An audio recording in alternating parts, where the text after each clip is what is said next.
Well, I need to tell you all something, and it's the most important thing I could ever say to you. In a little while, you'll know for certain that I'm putting my very life on the line and the safety of my family by sharing this with you. So I hope that buys me at least a few minutes of your precious time. If this video is taken down, it wasn't taken down by me, alright?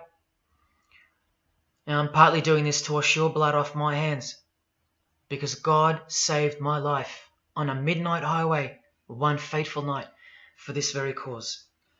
And He's watching, as He clearly proved that night. See, I should be dead. My sleeping driver was hurling us toward a concrete wall at 100 kilometers an hour when an angel of God was sent to wake me up from a deep sleep with just a whisper, and just in time. And for what? Not so I could win X Factor or buy that dream Porsche or marry that dream girl, but for this, for these words, for this moment, so I can tell you something, so I can warn you about something. Nothing could be more important than this. So cancel that movie you wanted to watch, skip that gym session. Don't scroll down to the next post. Just stay with me. Stay with me. Now, don't worry about the quality of the video or the audio. Just focus on the content. Listen to my voice and trust your eyes. Most of you won't care for the shocking thing I'm about to expose to you, because no one cares. No one cares. Not my exes, former friends, former bandmates, work colleagues, parents, family members, strangers. No one cares. But still, I'm doing all this for one person. One single human being out there. God is calling you, and He's looking for the last ones before the storm. And if you think you know where I'm going with this, please keep watching, because the most important part of this video comes at the end. Everything you're about to hear is a fact, and I'll prove it to you. I will leave no room for doubt. And nothing can stop what's coming. So this isn't a call for an uprising, boycott, protest. No. The Titanic is sinking, and it's unstoppable. All I'm going to do is point you to the life raft. And if you want to ignore me, then fine, proceed at your own peril. God knows I've tried. If you want to mock me, then at least share the video. Let others mock me too. Tell your friends. Check this freak out. Anything to help me reach someone who has eyes to see and ears to hear. And like I said, in a few minutes, you'll know why my well-being is in danger, and that of my loved ones too. Now let me ask you something real quick. Who do you think, generally speaking, runs the world? What type of people are the leaders of our countries and corporations, and the rich and the famous too? I mean, like, are they Christians? Do Christians run the world? Well, no, of course not. Buddhists? No. Do Muslims run the world? No. What about atheists? It's got to be atheists, right? Because we've come such a long way as a society, and atheism is the rational state of mind for the modern type of person, right? No. What about a mixture of people? Different types of people run the world. Let me tell you something. All the leaders from Africa to Europe to the Middle East, Israel, Syria, Iran, all the way to the Americas, all these people, and we'll get to the celebrities in a second, they're not atheists, Buddhists, or Muslims. No. What if I told you that they all belong to the same religion? A secret religion. One that none of them are allowed to talk about. One that you should worry about because it affects you beyond belief in ways that you never imagined. Before I tell you what this worldwide secret religion thinks of you and plans to do to you, let me tell you what this religion is. And how do I know about this religion? Because I used to belong to it. And today I'm renouncing it publicly, breaking my oath of silence, which they imposed upon me and every single other member during ceremonies under the penalty of death. That's why my life is in danger. Every person you're about to see has taken the same oath as I did, over and over, no matter where on earth they're from, including Scott Morrison, your Prime Minister and mine. But see, I was plucked from it, saved from its camouflaged clamps, from its extravagant deception and its spiritual corpse, by none other than God Almighty. No one else is going to tell you this. Not your favorite singer or politician, who more than likely also belong to this hidden religion. Nowhere will they speak because they love it. They love their lives. They love their success, the money, the worship they receive. And then there are those who have left but have never broken their oath out of fear. Trust me, you don't know who you're messing with here. The few that have spoken out, well, they lost everything. Or either their reputations and livelihoods are threatened or destroyed, or they're framed for a crime and end up in jail, or they're murdered and made to look like an accident or suicide. Now, just for the record, the God that saved me, which God was that? Jesus Christ, of course, the one and only. And he's the only one they hate, along with his disciples. So I'm invincible until he's done with me. That's why I don't fear him. Now, please don't let the name of Jesus scare you off just yet, because if you're an atheist, you're especially going to want to hear this. Christians and atheists are the most pathetic bunch in the eyes of this ancient religion, the one that rules them all. And I'm only going to show you the tip of the iceberg. And just like an iceberg, the full body of this secret religion continues down past the line of sight, beneath the ocean. It widens in mass and scope until it continues further into the depths, into ever-increasing darkness and invisibility, until it reaches its foundations, which is firmly established in thick blackness, completely unimaginable and not perceived at all to those who only ever get to see its tip peeking out of the ocean top, including most of its members. At least 75%, 80%. And unless you're a member of this religion and this secret society, as they call it, you won't be granted access to the world stage or of a position of influence. It's become a prerequisite for success now that they've gained pretty much full control and their members own every place of prominence and power. So brace yourself for the truth that has been hiding in plain sight every day of your life, and for the mind-blowing, out-of-this-world climax to this video. Now look at this. There's a few different ways they display their allegiance. They don't do it often, and some don't do it at all. But most of them can't help themselves, because when they do it in public, it's a hidden statement, and that statement gives them a lot of satisfaction. The celebrities usually cover one eye, or hide it in some way, and obscure it, or emphasize it like this.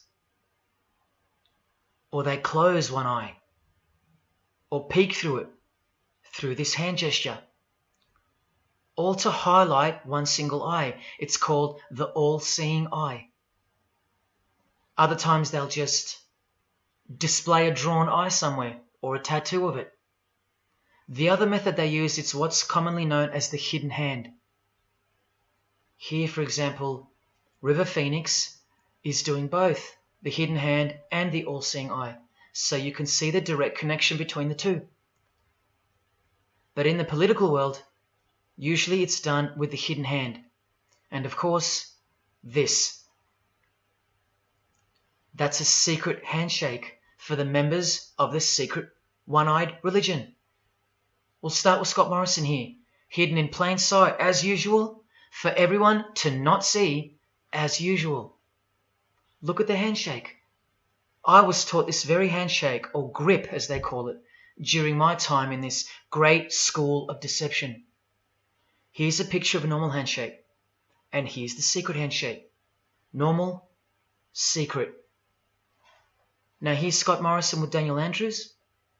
Normal handshake, secret handshake. All of them are sworn to secrecy under the penalty of death. And remember, I'll prove it to you very soon.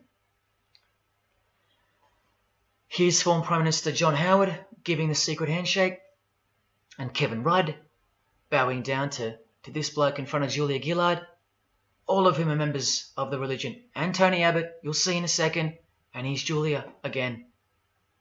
Now, I once heard Julia being asked in a brief interview on TV while she was the Prime Minister. The interviewer asked her, "What religion are you?" My ears pricked up as I was eating breakfast and I froze to hear the answer. And she actually said, with a sinister smirk, "I'm a member of a secret society. Next question, please." And what happened? Nothing. No one cared. No one cared that the person who represents them just confessed that she's a member of a secret society, when the Australian society is at large the only society that should matter. And why is it a secret in the first place? I'll show you.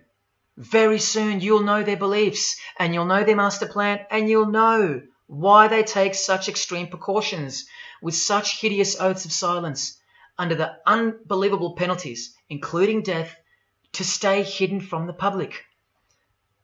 So what's the name of this religion? Well, I'll tell you right now. But keep in mind, the magic word you're about to hear only hides the true religion inside of itself. That's how it's secretly flourished to spread like a cancer around the world. It's a religion within a fraternity.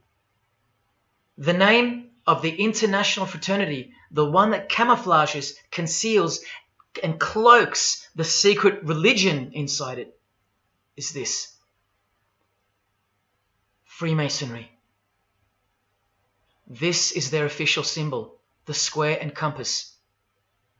Sometimes with a G in the middle, and sometimes with the eye, the all-seeing eye. This is the same eye that these people are referring to. That's where it comes from. The eye is sometimes placed in a triangle, and that's where this comes from, the eye in the triangle.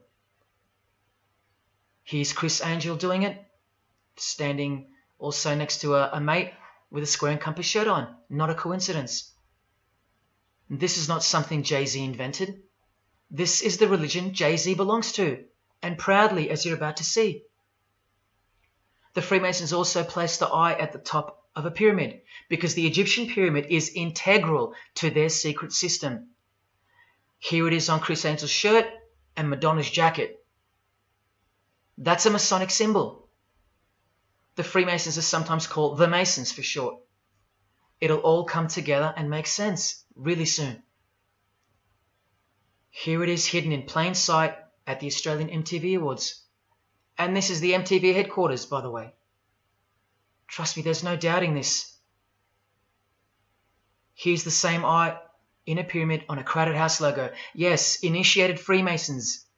Here's the eye on the Harbour Bridge for a New Year's Eve gig. And I wonder what that eye could be referring to. So what's the connection? The religion is the connection, the secret religion. And you'll see. Prepare yourself for an incredible revelation and the amazing climax that comes at the end of this video. Now, this is where the Freemasons are counting on you to lose interest or roll your eyes and move on. Because in their beliefs, the uninitiated, meaning you, are ignorant and stupid compared to them. You're technically called the vulgar and the profane. Please prove them wrong. Prove them wrong. And stay with me just a little longer. Now, the secret identity of this one eye lies in the heart of this religion that lives, breathes, feeds and grows deep inside of Freemasonry. And Freemasonry camouflages it very successfully. So it goes undetected and undisturbed until it ultimately fulfills a thing called the Great Work. That's what they call it. And they will succeed very shortly. Nothing can stop it now. And I think some of you can sense that something's coming. And who do we trust more than anyone in the world right now? This bloke. And there he is, giving the sign of the hidden hand in front of the whole world. The hidden hand sign is technically called the sign of the Master of the Second Veil in Freemasonry. Veil, get it? Meaning hidden. Now, am I saying that this thing that's happening in the world isn't real? No. I'm saying this. Spoken like a true Freemason. And you remember this guy? A safe place and a dangerous place. We must treat this new world order, this new world of COVID, we must treat this new world of COVID even in our own homes. So what is this new world order that he accidentally mentioned? It's common language in Freemasonry, and it has been for a long time. For at least this long. Since the US $1 bill. Hidden in plain sight, complete with the pyramid in the eye. It's the ultimate goal of this religion. And I'll show you what the great work is, at any cost. And Australia, like every other country, is now up to its neck in this pyramidal, one-eyed, occult religion. You think there's nothing hidden on our own money? What about this shadow of a bloke? Who's he hiding in the background? Well, these numbers right here will tell you. And I'll show you that too. Did you know there's a giant pyramid in Australia? You want to see it? Sitting right at the centre of Australian power? Look closely, because you'll miss it. Because that's the way they designed it. There it is. Hang on. Do you see it yet? And what about now? That is the frame of an Egyptian pyramid, which we can now firmly call a Masonic pyramid, complete with a missing capstone. And if you're still in doubt that you're looking at a pyramid, there you go. A perfect to-scale pyramid hiding out of sight inside the giant frame that surrounds it. This is going to be so unbelievable to you that you probably won't believe it.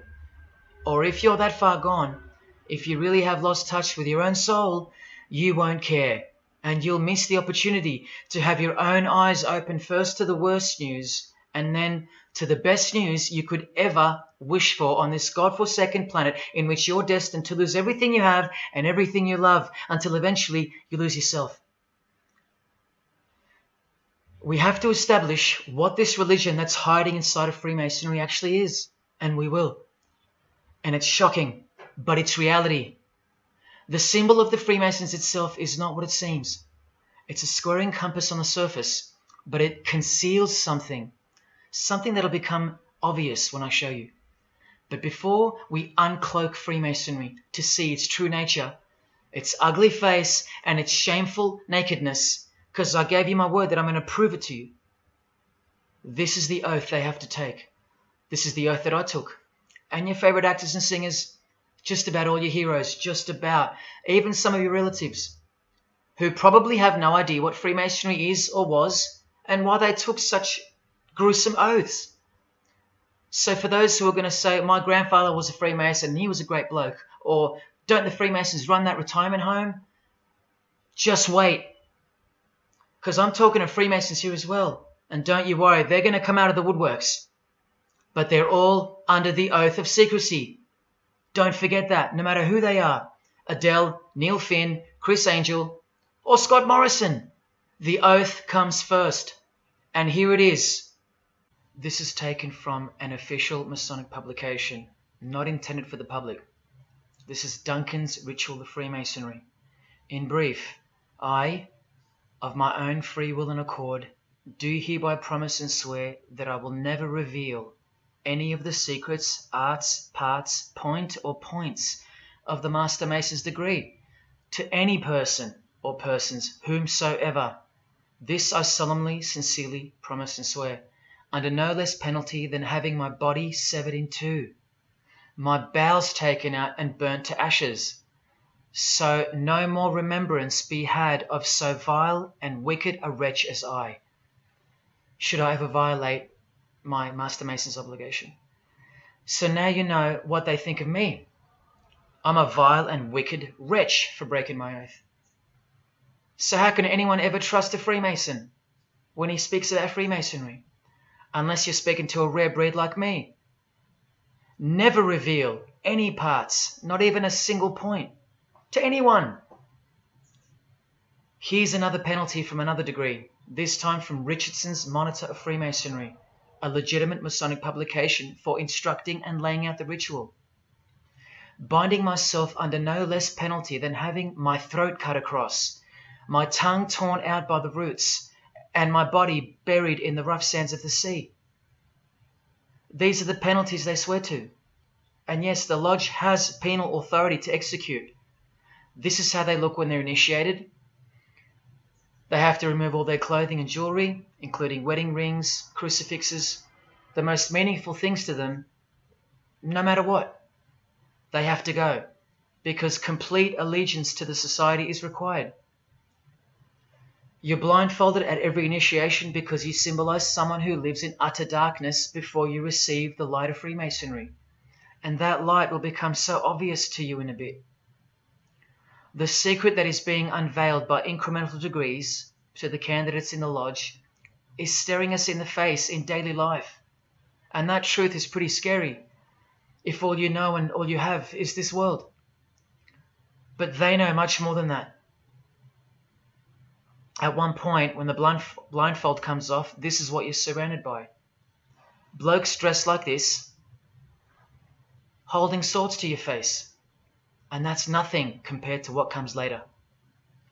So your own wife or daughter don't qualify for discussion in these matters, unless they too are initiated to the same level as you. So please don't tell me that your grandfather or your neighbour is a Freemason and that there's nothing wrong with Freemasonry. How would you know when they're under oath never to reveal anything to anyone? The whole successful system is constructed by the art of lying to the public and to their own members of lower degrees. And we trust these people. Now here are the illustrations for the signs and handshakes. And you only receive them after the oath has been taken. This is the sign you do upon entering and exiting the ritual room while facing the Grand Master. It stands for throat slit, and it goes like this. A continual reminder of where you are and what awaits you if you have a change of heart or rebellious spirit. And here you have the illustrations of the secret handshakes. Look familiar? And this is the sign of the Master of the Second Veil. See? Purely Masonic. You don't pick this stuff up off the street. Now this is how it's generally executed in the public arena.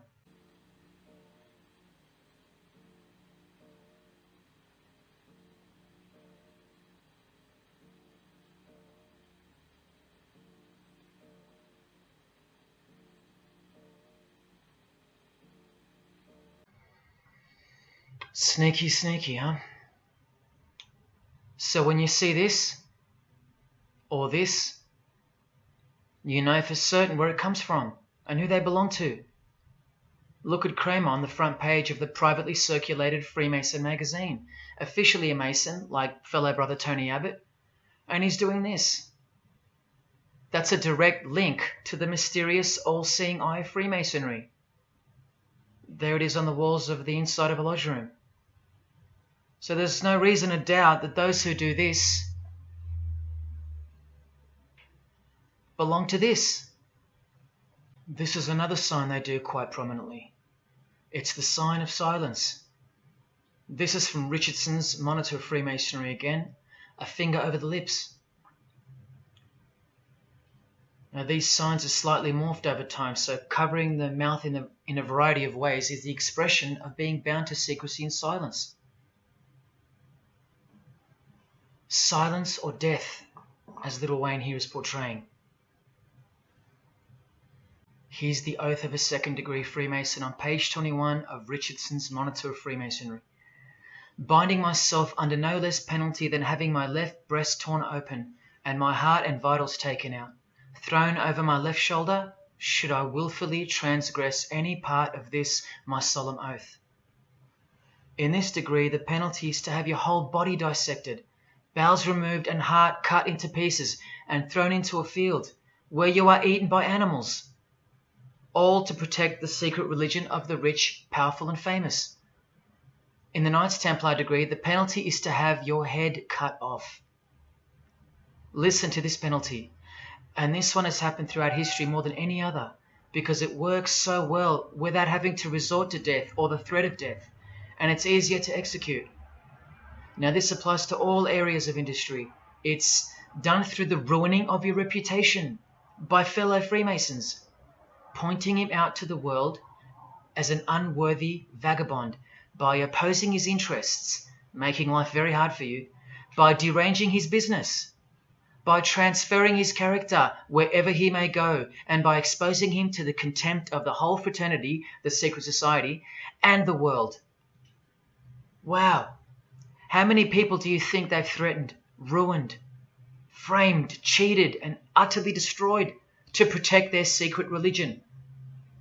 And in case you think the Masonic Lodge hasn't got the authority over the initiates, especially the ones in the high degrees, this is from the Encyclopedia of Freemasonry.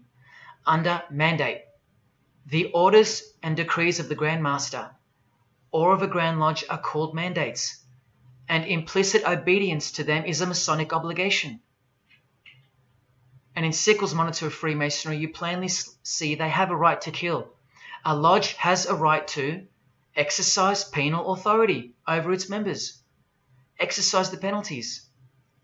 So don't let a Mason tell you, oh no, that's just symbolic, the oath. Their laws are above the law of the land, and the proof are the oaths themselves. Because in normal society, you can't ask someone to accept having their throat slit as a penalty in order to be a member of any club or workplace. Unheard of.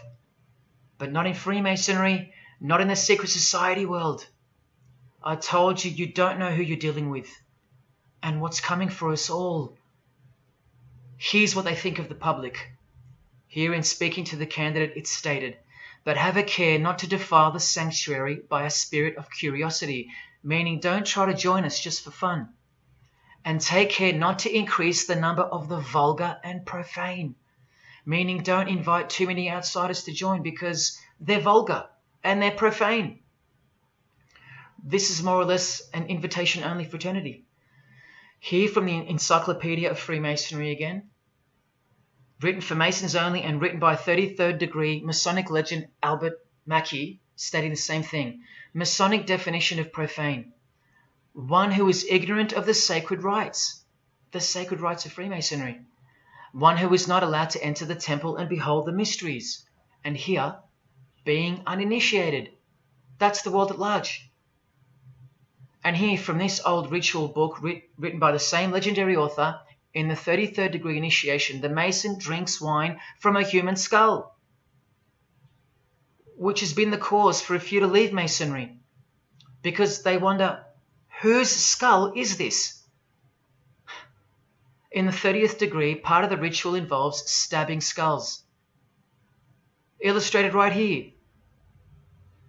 The process of submitting the member further and further involves things like this. See, the candidate who's seeking admission into the next degree to receive more light has to be humiliated and intimidated. This guy here has his foot on the candidate's head. This is what our celebrities and politicians and the most prominent members of our society have done and continue to do. No one is exempt from this.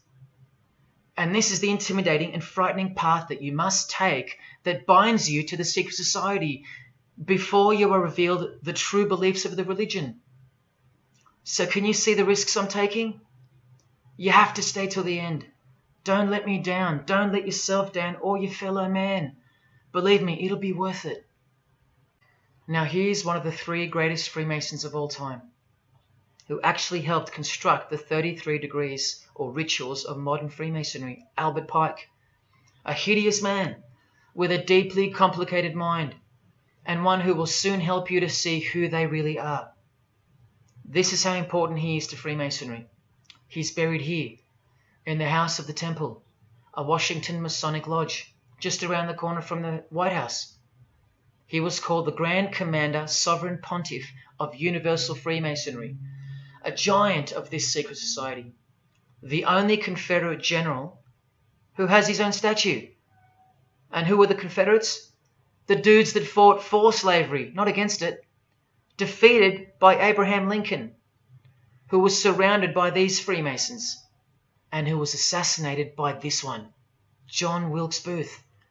doing the same sign of the master of the second veil. A Freemason assassinated Abraham Lincoln. Undisputable when you have the eyes to see. Now, Albert Pike writes in his colossal work, which some refer to as the Bible of Freemasonry, called Morals and Dogma, and on page 113 he says, "What can there be in common between the vile multitudes and the sublime wisdom?" That's what Freemasons possess, sublime wisdom. That's what their secret is. It's sublime. The secret I'll reveal to you. Now, just quickly, here's Freemason Kanye West. Here he's giving the Masonic grip to his brother Mason Jay-Z. Look at the lapel he's wearing in this picture. It's the same double-headed eagle as on the front cover of the so-called Bible of Freemasonry, Morals and Dogma, written by the Grand Commander Sovereign Pontiff of the religion that Kanye and Jay-Z have been sworn into, and thus granted access to international success. His Christian conversion isn't what it seems, and you'll soon see what job he has to do. Now look at what else Freemasonry thinks of the uninitiated, from the words of the Grand Commander himself. The truth must be kept secret, and the masses need a teaching proportioned to their imperfect reason. I hope you're listening, because we're about to get going here. These truths were covered from the common people, as with a veil. There's that veil again. And the mysteries were carried into every country. Freemasonry was secretly imported from the East into the whole world to weave its web in the darkness, to increase and advance its agenda. The sages, meaning the enlightened ones, always had an esoteric creed, unknown to the vulgar. And here he says, to the end that the vulgar herd, seeing, might not see anything, and hearing, might comprehend nothing. Are they right? Am I wasting my time, laying it all down for nothing? Because they know you so well? Your favorite celebrity and politician's secret religion is beyond the reach of the vulgar. Vulgar is what you are to them. He won't tell you. She won't tell you. And they won't tell you.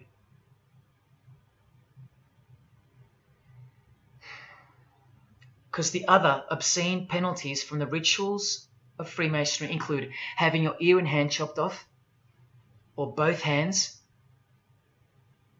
being hung in your own home, and my personal favorite, having the top of your skull cut off so your brain is cooked in the sun. Now, can you imagine what they're hiding?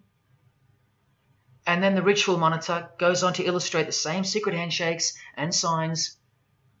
Hidden hand, sign of silence.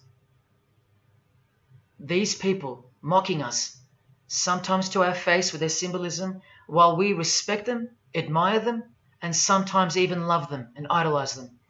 All of them partaking in the same initiation rituals, to belong to the secret society, a prerequisite for success, to belong to the religion that gives you everything you want, everything your heart desires.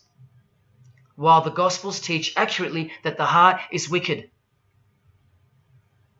Now here is a practical example of how Freemasonry comes first, even above the title of president.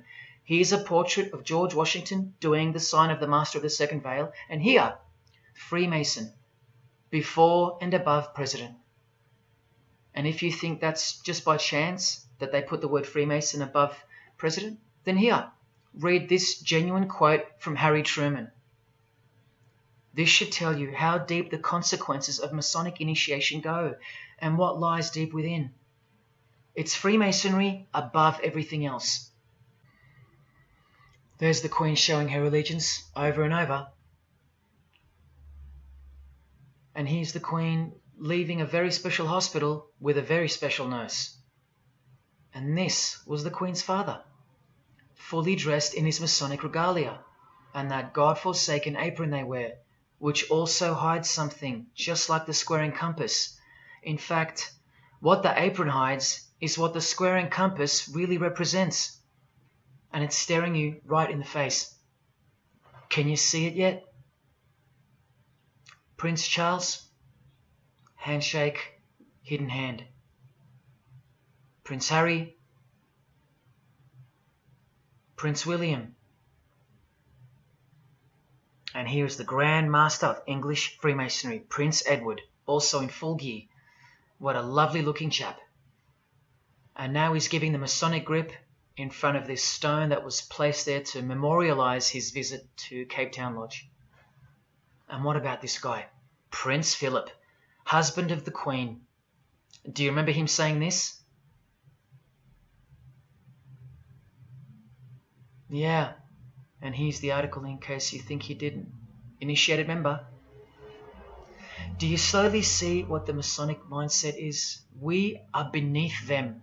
And the craziest thing is, if they can turn you into what they think of you, then you deserve what's coming. It's a natural law. It's the law of nature. And I'll soon show you their real Bible, for lack of a better term, which justifies it all, and the one which guides their morals. And it makes a lot of sense, because the power of the deceptive phenomenon of Freemasonry lies in the fact that it contains real truth, intertwined with untruth. Now, this actual book that guides their morals and plans, it isn't written by hand, and it's been around longer than the Bible. So they think it's purer, sublime as they call it. And it's the foundation on which the religion is built upon.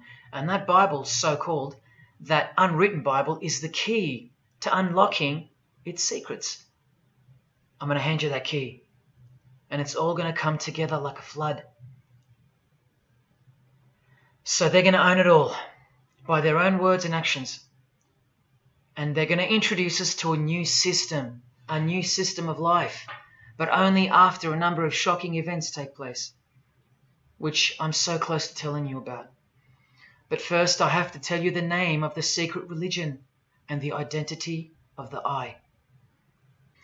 Now, for the few of you that think of hospitals and charities and nursing homes when you hear the word Freemason, a word which I soon hope to never speak again after this video, well, it's a front, a cover story, and like everything else in this presentation, I'm going to show you. This too is for the poor Freemasons that are going to have the call to make an appearance in the comments section trying to defend their beloved fraternity. This is 33rd degree Freemason Manly Hall, who was named Freemason of the Century by the Scottish Rite Journal in 1990. And you'd be surprised how many Masons haven't heard of him, because they don't bother entering the Masonic library and searching out the mysteries themselves. These same Masons think they know something, and they parade themselves on websites and social media, calling people like me, oh, he's just an anti-Mason, anti-Mason. Blind fools at best, deceivers at worst. Well, the Freemason of the Century wrote in this book, and in this chapter, Freemasonry is a fraternity within a fraternity, an outer organization, concealing an inner brotherhood of the elect. One visible and the other invisible. The visible society is a splendid camaraderie of free and accepted men and women, enjoined to devote themselves to ethical, educational, fraternal, patriotic, and humanitarian causes and concerns like hospitals and charities. But the invisible society is a secret and most august fraternity whose members are dedicated to the service of a mysterious arcanum arcanorum, meaning mystery of mysteries. Now I wonder what that could be. So once again, don't listen to the lost or deceptive Masons that'll come here trying to cheat you from the truth, telling you that I don't know what I'm talking about or calling me an anti-Mason. Because there you just heard it. There's a Masonry for the majority of Masons, and then there's the real thing, the secret religion, which should shock you when it's announced. These same lost or deceptive Masons also love to repeat, like parrots, that Freemasonry is not a religion. Well, what does the Freemason of the Century have to say about that? From this book, he writes, Masonry is essentially a religious order. Not just a little bit religious, but essential.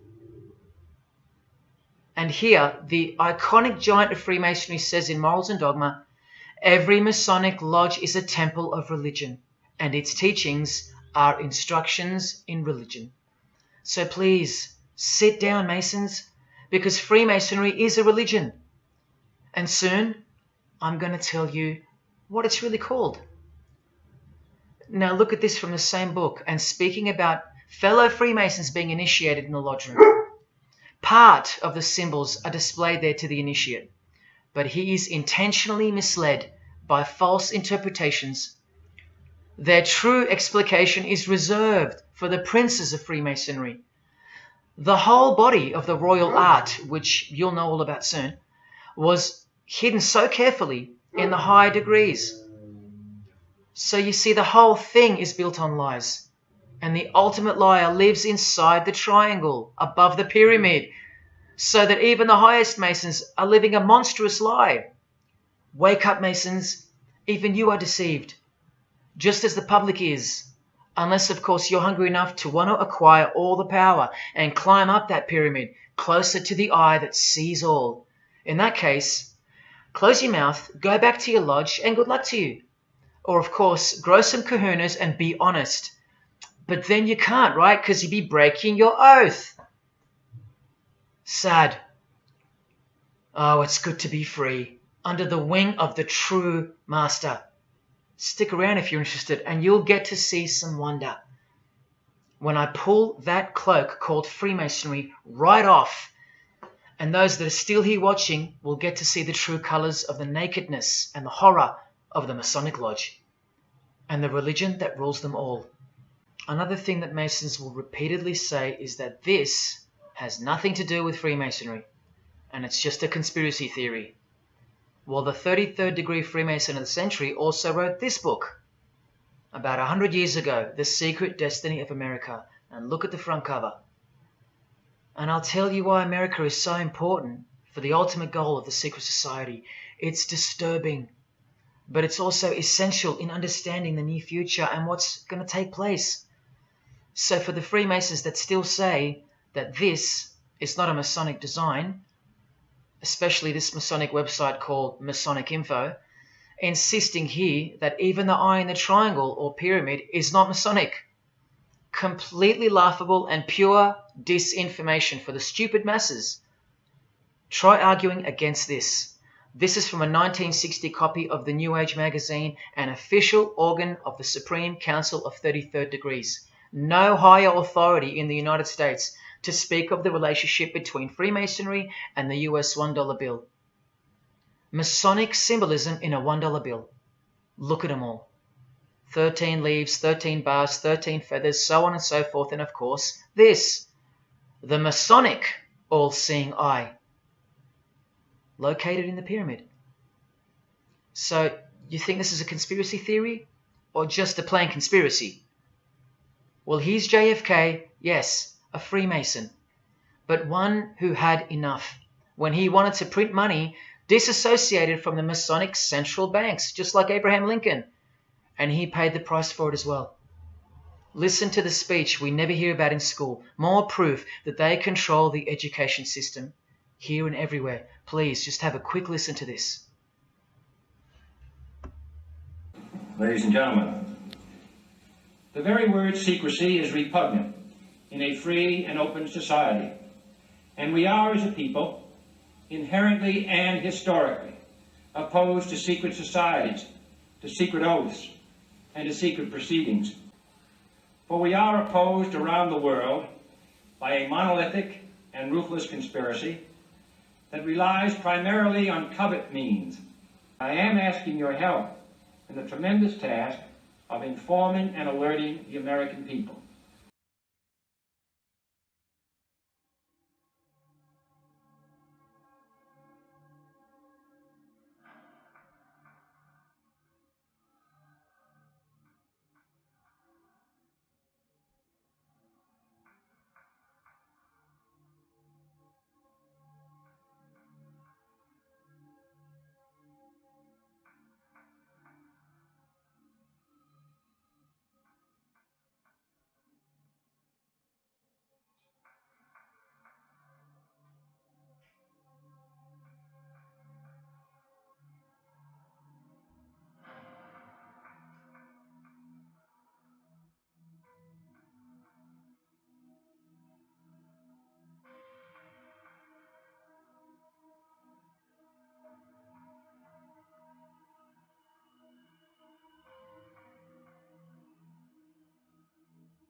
As I said in the beginning, you're just seeing the tip of the iceberg peeking out from the ocean top. I told you, all personalities in the field of great influence are initiated members of Freemasonry. Otherwise they wouldn't be there. Within 60 seconds of me telling you what international Freemasonry really is, I'll prove it to you. Unequivocally, within 60 seconds. And then I'm going to drive it home, and then I'm going to show you what they're planning with this new age they're implementing, and then the conclusion, which is by far the most important part of this presentation.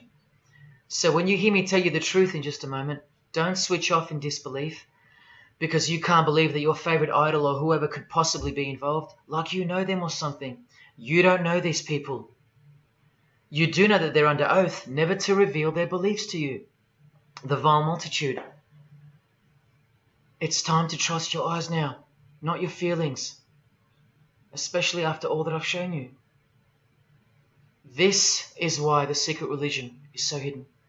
This is why it's so ingeniously designed through layers of lies upon lies, cloak upon cloak, and oath upon oath, concealing the truth for its chosen few. What is Freemasonry? What is the most secret yet most powerful religion in the world? Well, that's easy. We live in an evil, evil world. So there's only one religion that befits it. Freemasonry is Satanism in disguise. Now start the clock.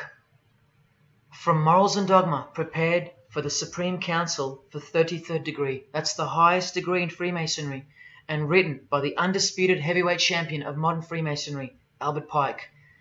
On page 321, he boldly states, Lucifer, the light bearer.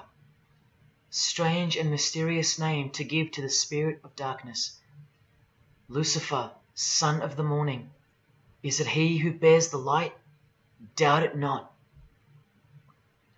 Did you hear that? Lucifer is God, and do not doubt it. Come on now, stay with me. Here from the Encyclopedia of Freemasonry, written by 33rd degree Freemason, a beloved member of the craft, Albert Mackey. He tells us whose name represents the good principle in Freemasonry's secret worldview. Writing under the Masonic meaning of the word pentagram, he says that the pentagram, depending on its position, represents good or evil. See how he puts the positive aspect in the first position? Good first, evil second. Good or evil, light or darkness, victory or death, initiation or profanation, Lucifer or Vesper. Lucifer is good. Lucifer is light. Lucifer is victory. And Lucifer is true initiation. See, if you're not initiated, you're profane.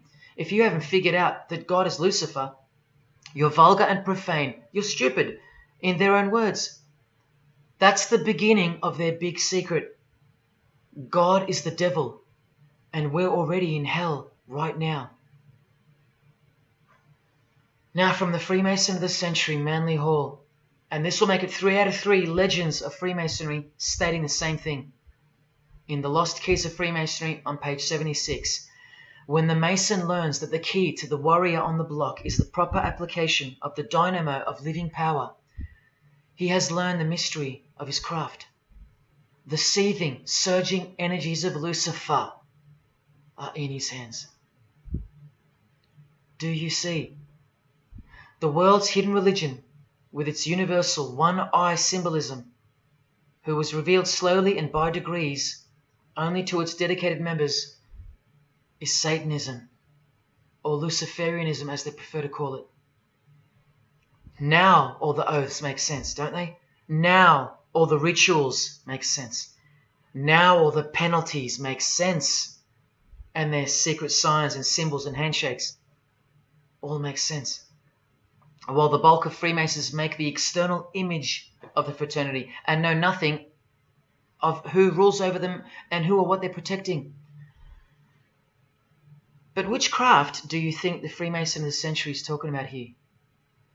Which craft? Which craft? Which craft? witchcraft. You need to slowly wake up now. Witchcraft is the royal art of Freemasonry, jealously guarded and reserved for the few. I'll show you clear as day that this is in fact true. This is the symbol of Satanism. And this is the symbol of the lodge of female Freemasonry called the Order of the Eastern Star. Look at that. Satanism, Freemasonry. Trust your eyes. This is the symbol of the Church of Lucifer, founded by a 33rd degree Freemason, which I'll prove. Look at the Masonic squaring compass in the design. The Church of Satan and Lucifer, two sides of the same coin, nurtured and brought to an organized international level of power and influence by Freemasonry, in secret, and all done right under our noses. And if you think that your politicians or religious leaders or favorite idols can't be a part of this, you have to try and snap out of it, or suspend your everyday beliefs just for a moment, and I will clearly show you how it's not only possible, but it's actual. Please, I feel like it's now or never. If you don't get a glimpse of this now, then when? Who else is going to tell you this? When will you next be confronted with this? This is reality. And as much as you thought that ordinary people came into positions of power through hard work or concern for society or family connections, combined with brains and talent, that's not the case. That's the fantasy. This is the reality. They all go through Freemasonry. You think that Sam Worthington was so talented that he was picked over all those American actors to star in Avatar? Of course not. He was a Freemason. And so was the director, James Cameron, of the highest caliber.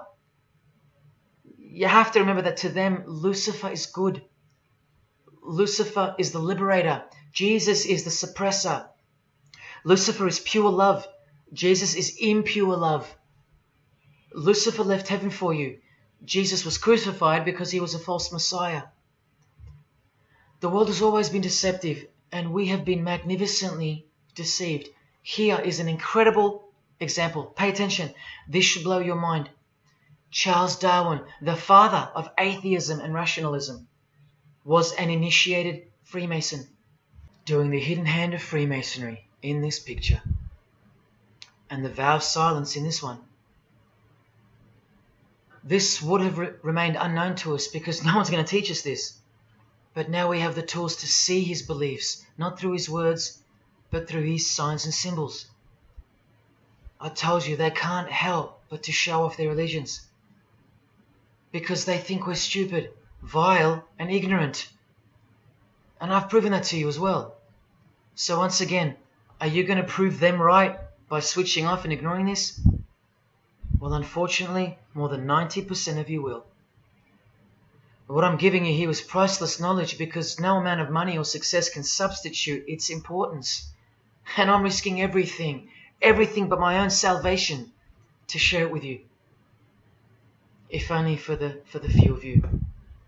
Think about what you've just seen here with Charles Darwin, because I don't know if you got it. You cannot be accepted as a candidate of Freemasonry unless you believe in a supreme being, as exemplified here with Phil Collins, speculated by some to be an atheist, but this seems impossible because being a Freemason, he has to believe in a higher power, or more accurately, supreme being, and I can personally vouch for that. And look here in the Masonic Oath itself. The candidate says, I will not aid or be present at the initiation of an atheist, a madman, or a fool. Freemasonry believes that to be an atheist is to be the equivalent of a madman. And they're right. Yet while they propagate atheism around the world, in universities and schools, Charles Darwin himself was a believer in an intelligent designer, a supreme being. He had to be, because he's a Freemason. And that intelligent designer that gave birth to us is named Lucifer in the highest degrees of Freemasonry. See? Never tell. He lied to you, because that's what Freemasons do. The whole thing is a giant lie that was carefully constructed by mutilating the truth, because mutilated truths make the most successful lies. This is the secret to their success, a lying tongue and a lying spirit from the 1st degree to the 33rd degree, to each other and to us. I've proven that as well. And what did Jesus, how did he describe their God? The father of lies. How accurate. The one who comes to cheat, kill and destroy. How accurate again when I tell you their plans. Look here, Charles Darwin is noted as an influential figure by the Satanic Temple. And proof for them, apart from the intelligent design that is all around us, that Lucifer is real and that he's the god of this realm, is the power of witchcraft or magic. Magic works because there's a hierarchy or a pyramidal power structure in the spirit realm, a realm devoid of any love for you. And these spirits can be conjured up and summoned by the practitioners of the royal art of Freemasonry. They ask for something in return, however. Listen to Bob Dylan, a Freemason. Hidden hand, one eye symbolism. Out here doing these songs, you know, you're still on tour. I do, but I don't take it for granted. Why do you still do it? Why are you still out here? Well, it goes back to the destiny thing. You know, I made a bargain with it, you know, a long time ago, and I'm holding up my hand. What was your bargain? To get where I am now. Should I ask who you made the bargain with? with the chief commander. On this earth? And in this earth, and then in the world we can't see. How does one communicate with Bob Dylan's chief commander, Lucifer? By the jealously guarded royal art of Freemasonry, witchcraft. This is from the Encyclopedia of American Religions. Secrecy is bolstered by a system of initiations and degrees, the Freemasonic system. The material which is kept secret is the magical knowledge of the group. This knowledge may consist of rituals and powerful magical formulas. Do you think J.K. Rowling isn't a Luciferian? In this article, J.K. Rowling reveals the inspiration behind the Deathly Hallows symbol. And what is it? The Masonic squaring compass, with the one eye that all the celebrities mimic. That's the inspiration. They're all members of the secret society. If you think that doesn't prove anything, here she is with her new tattoo. It says Solve Coagula. Also a song title by fellow Freemason Marilyn Manson. And where does it come from? Here, the Baphomet.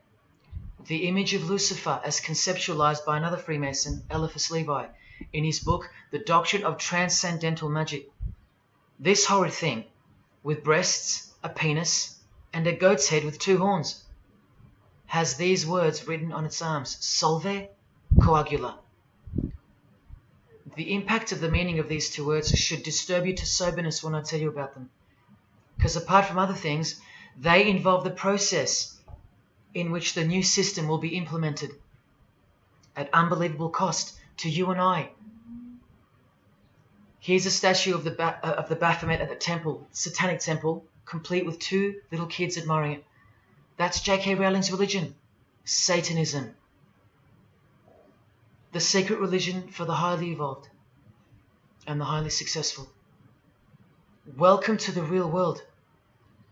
The same Masonic author writes in The Doctrine of Transcendental Magic, in the ceremonies practiced at reception by all secret societies, there are found indications of a doctrine which is everywhere carefully concealed, and that is witchcraft. And in his History of Magic, he tells us it is the royal art, and that's what Freemasonry calls it. And where did he get his inspiration for the Baphomet? From the Knights Templar, another secret society who were banned, and some of its members were executed in the 1300s for glorifying evil, as it's openly stated here in the Satanic Rituals. And where do modern day Knights Templars reside now? Within high degree of Freemasonry, right here. Again from the encyclopedia, and listen to this. The continuing impact of speculative Freemasonry, which means modern day Freemasonry, provided fertile soil in which new magical orders could grow. Magical orders, meaning other branches of secret societies, of which Freemasonry is the umbrella. Because Freemasonry is the king of secret societies. Just like JFK tried to tell us, it's the prestigious channel that one must go through. And it is the reason that the oldest religion in the world has made a colossal comeback and is now on the brink of success. Which, as I said, nothing can stop now.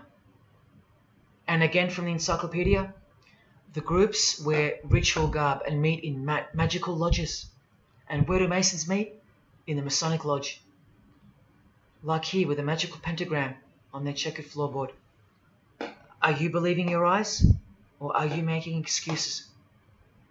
Here's another statue of the Baphomet at a satanic temple doing the sign of the horned god Lucifer. The hand sign mimicking the horns on his head. And of course the upside down cross. And here's Barack Obama doing the same sign. And the sign of silence with a twist. Who do you think he's mocking here? You and I. But mainly Christians. Because Christianity is the one force that has stood between you and the inconceivable horror that is awaiting us and is on its way. Here's an article on Barack Obama, and that's his hands adjusting his presidential seal. And there's his Masonic ring, and the sign of the devil's horns, over and over. Freemasonry and Satanism are intertwined. Look at these Masonic politicians throwing up the devil's horns. George W. Bush. Look how sneaky and sinister the look on his face is here. And the manner in which he's delivering the sign. In front of the whole world. Is he a fan of rock music? Is he saying I love you in sign language for the deaf, like some people like to say? This is his fraternal order called Skull and Bones, also known as the Order of Death, where you lie naked in a coffin with what's called a temple prostitute during initiation. Clearly a Masonic order, with this guy displaying the hidden hand of Freemasonry. In Stanley Kubrick's last movie before his death, he's telling you that all prominent members of industry, including politics, as the movie goes on to show, are members of a satanic secret society. In it, he shows the members engage in an orgy and feast after the ceremony of dedication to their horned god. To identify which secret society he's referring to, he leaves the clues in the artwork. Not once, not twice, but 3 times. The One-Eyed Religion. And who do you think the title of the movie is dedicated to? None other than the stupid, ignorant, and uninitiated masses watching the movie. And you know it now. He knew that when we'd leave the cinema, we'd be commenting on the performance of Tom Cruise, or giggling about the orgy scene, or just being disappointed because the movie went too long, or some other meaningless critique, with eyes wide shut. Look at the cover of his other movie, A Clockwork Orange. The eye on top of the pyramid. And on his shirt, the word devil in Italian. Let me take it up a notch, in case this isn't registering. Listen to the founder of the Satanic Church, Anton LaVey, tell us in his book, The Satanic Rituals, which is a companion to the Satanic Bible, Masonic orders have contained the most influential men in many governments, and virtually every occult order has many Masonic roots. This is back in 1972 he said this. Now 40 years later it should read all governments, not many. And why is the founder of the Church of Satan talking about Freemasonry, the most respectable and charitable fraternity in the world, that no one seems to talk about and that we never hear about in school? This is why. Because the Satanic Ritual is a blend of Gnostic, Kabbalistic, Hermetic, and Masonic elements. That's crazy, because Freemasonry is a blend of Gnostic, Kabbalistic, and Hermetic elements too. Any Masonic writer will confirm that. But how can that be? Because Freemasonry is Satanism in disguise. On page 106, every rite of the Black Order employed Masonic principles. Every rite of these Black Orders, one of which was called Freunden von Lucifer, which translates to Friends of Lucifer. And guess what? There are numerous manifestations of Satanism in Masonic ritual, including the goat, the coffin, and the death's head. Please awaken, O sleeper, and let the glorious light of the truth dawn upon your sleepy eyes. How did Freemasonry get away with this?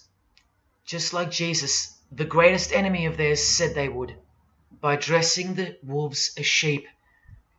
A satanic underground carefully cloaked in Christian trappings. That's how Freemasonry got away with it.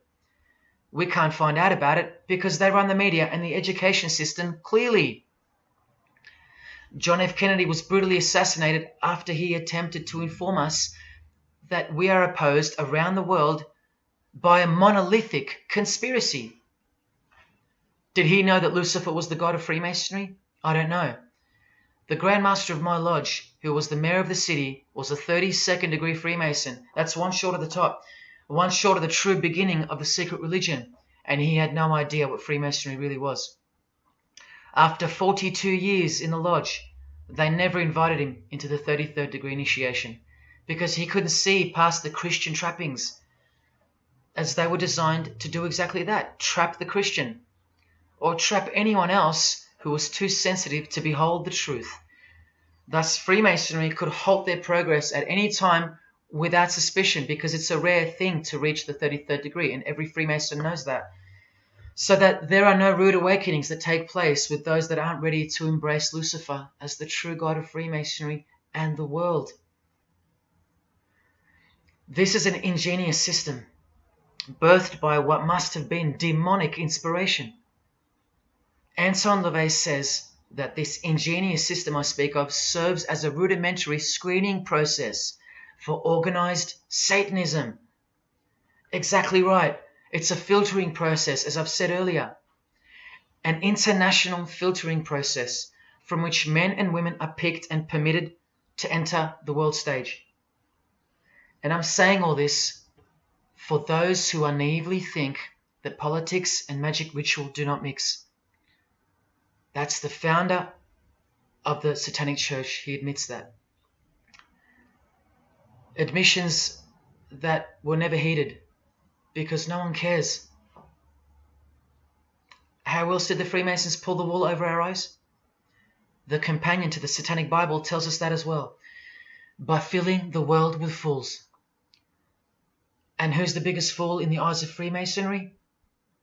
An atheist. From the Encyclopedia of Freemasonry. One who does not believe in the existence of God. Such a state of mind can only arise from the ignorance of stupidity. All this time, you're laughing at Christians, and the Freemasons are laughing at you. Here's Brad Pitt, wearing his Masonic ring and covering his eye. Now here's a genuine quote from Brad Pitt, the Freemason. In short, I could really try on something different for myself. That was Satanism. It's working out really well. I made a pact. That's why.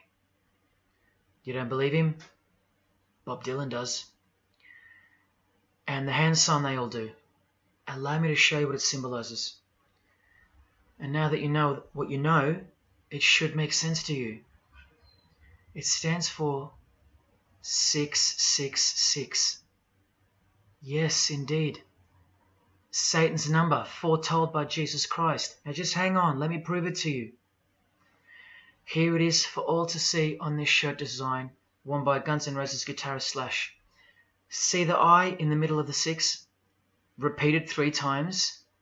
That's 666. In this one, the design in the shirt is clearly demonstrated by the person wearing it. Another example, the hand sign with 3 6s on the shirt. Here's a movie poster, the hand sign and the 6 on his lapel.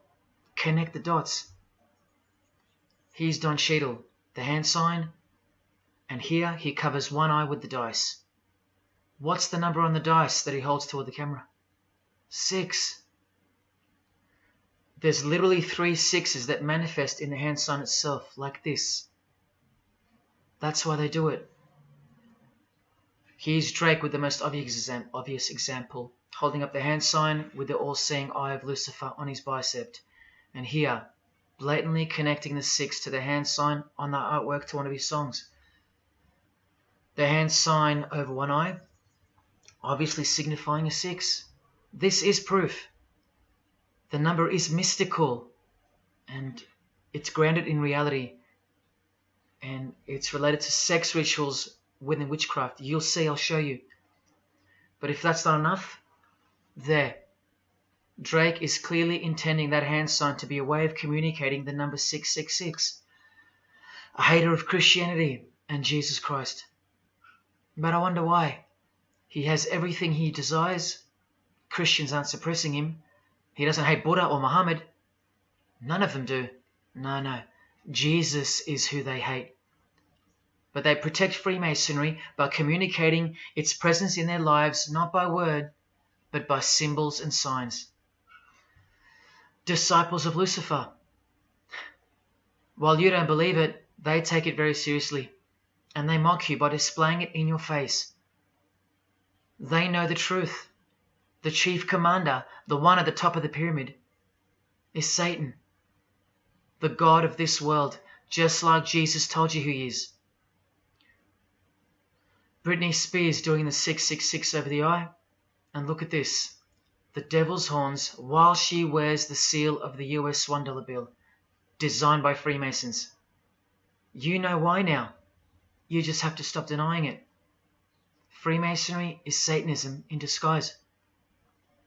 This is how they tell you. Let's go to Britney's close friend, whom she tongue-kissed in front of the world, sexualized as these people are, and for all the girls out there to be inspired and corrupted by.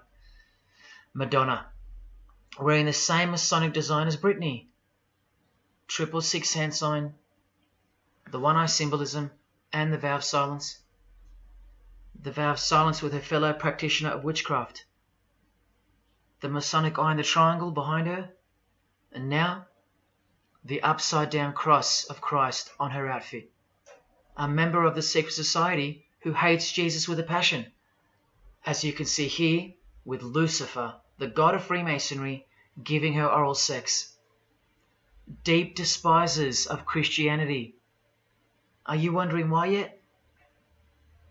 The sign of the devil's horns here, meaningfully placed and done with precise intent, like with all of them. And here teaching her poor children to follow in her footsteps.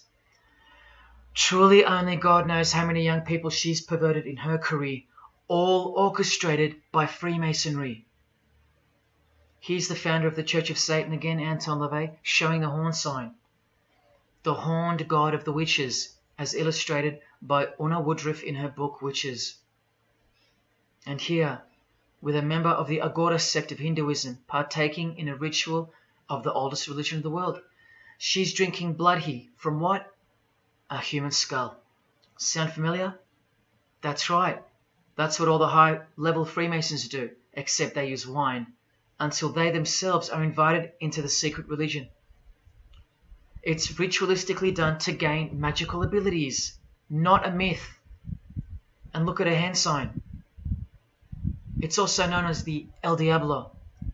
Do you still think this hand sign is a joke, or it's misunderstood or misrepresented by people like me? Look at the cover of Anton's other book called Satan Speaks. Look at the eye. He has one eye emphasized. Can you see? What about the image of Lucifer in the Satanic Temple? Look at the right eye. It's darkened. You ready for this? From the Bible. And this passage is thousands of years old. Woe to the worthless shepherd. His right arm shall be completely withered, and his right eye shall be utterly darkened. Where do you think this hatred for Jesus comes from? Do you think it's because we've outgrown it? Or because it speaks the truth? Who do you think this worthless shepherd with one eye darkened is? And who said, I am the good shepherd? Who said that? Jesus Christ is the good shepherd, not the worthless shepherd with one eye. You think this is all just a coincidence? Just hang tight a little longer and you will see some wonder.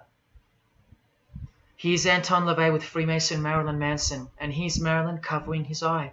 In case you forgot that this is the eye of Freemasonry, the international religion they all belong to. Here he is giving the sign of the master of the second veil, the hidden hand of Freemasonry, along with his Masonic ring. You know how many presidents and journalists and common men have tried to expose Freemasonry or get it shut down, get it banned? Well, those days are long gone. Marilyn Manson, the Freemason who tears the Bible into pieces on stage during his performances, he captured the fundamental purpose of Freemasonry's existence very well when he said in an interview with Spin magazine in 1996, "Hopefully I'll be remembered as the person who brought an end to Christianity," echoing the dreams of grandeur, just like his spiritual father. Now Kesha, one-eye symbolism of Freemasonry, the eye in the triangle, and the sign of silence. So she's a member. And behold, an inverted cross in her music video. Inverted cross on her outfit, and a satanic pentagram on this outfit. Just like the symbol of female Freemasonry. You think none of these Freemasons look like witches? Really? And none of these witches in the making? Remember, 90% of them don't know what they're serving, or what they're doing there, or why they're taking oaths of such silence and such penalty. Avril Lavigne does, showing her allegiance with the one-eye symbolism, participating in lesbianism in a video, influencing the masses, subtly stealing her innocence. And what's on her helmet? One eye. And doing the El Diablo with pentagrams at her concert. Anthony Bourdain with his one-eye symbolism. He was openly a hater of Christianity. And what kind of woman would suit a man like this? Well, a fellow member of the secret society who hates Christianity too, of course. Asia Argento. One-eye symbolism, again and again. The sign of Lucifer's horns. And this pose of his image. Remember the Baphomet. There's Asia mimicking its pose, complete with the finger position. Creatures with breasts and an erect penis and a goat's head. You know, things you find normal now.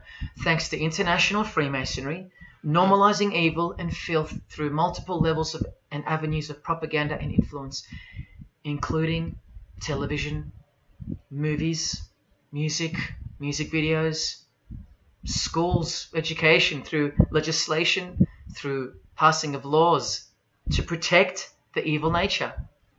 And of course, through your favourite idols. Chris Hemsworth, just your everyday good Aussie bloke? I'm afraid not. One-eye symbolism and the sign of silence. Both of which mean he's taken all the disgusting oaths of Freemasonry under the penalty of death, thus catapulting him over the competition, never to promote Christian values or Jesus Christ again. The 666 hand sign, and now, see how the hand symbol makes sense? Amber Heard, who was married to this Freemason, who's best friends with this Freemason. I told you they only date, marry and associate with their secret society. Here with the 666 over one eye, and this tweet. I think it's a tweet, I don't know. Look at the one eye closed, darkened if you will, and identifying its meaning with the devil's hand symbol. Of course, she camouflages the whole thing with her misdirecting words for the dumb masses. But we can see through that now, right? But look, it's Elon Musk replying. He's a fan of Amber Heard. Or is there more to it? Good sign, he says. The sign of the devil's horns. The fertility god. The sex god. That's what he's referring to. Why on earth would he point that out? You know why. But to be sure, let's go to his wife or girlfriend, Grimes. One eye. And whose eye is it? You know that too now. The God of this world. Who hates Jesus Christ just like she does. 2 inverted crosses of Christ and the pentagram. And what about Elon's mother? Of course, all members of the secret society. Most of us who never even knew it existed. Blink-182, initiated member with some of his secret brothers from the lodge. Vow of silence. Sign of the devil. Cyndi Lauper, all-seeing eye. Vow of silence.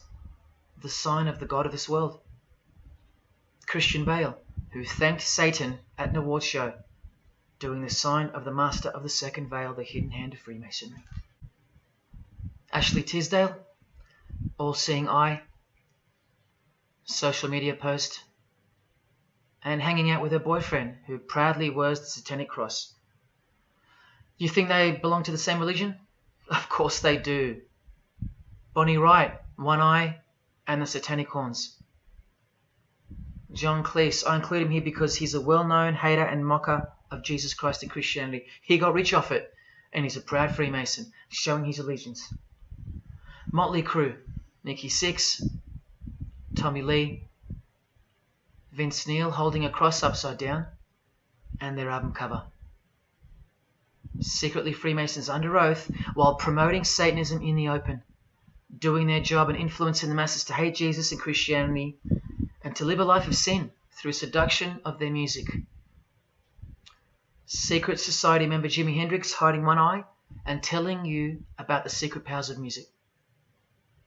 Nirvana, Kurt, bass player Chris, Dave Grohl, Dave and Jack Black making the sign of the pentagram, a geometric tool used in the magical curriculum, and Dave wearing his upside down cross.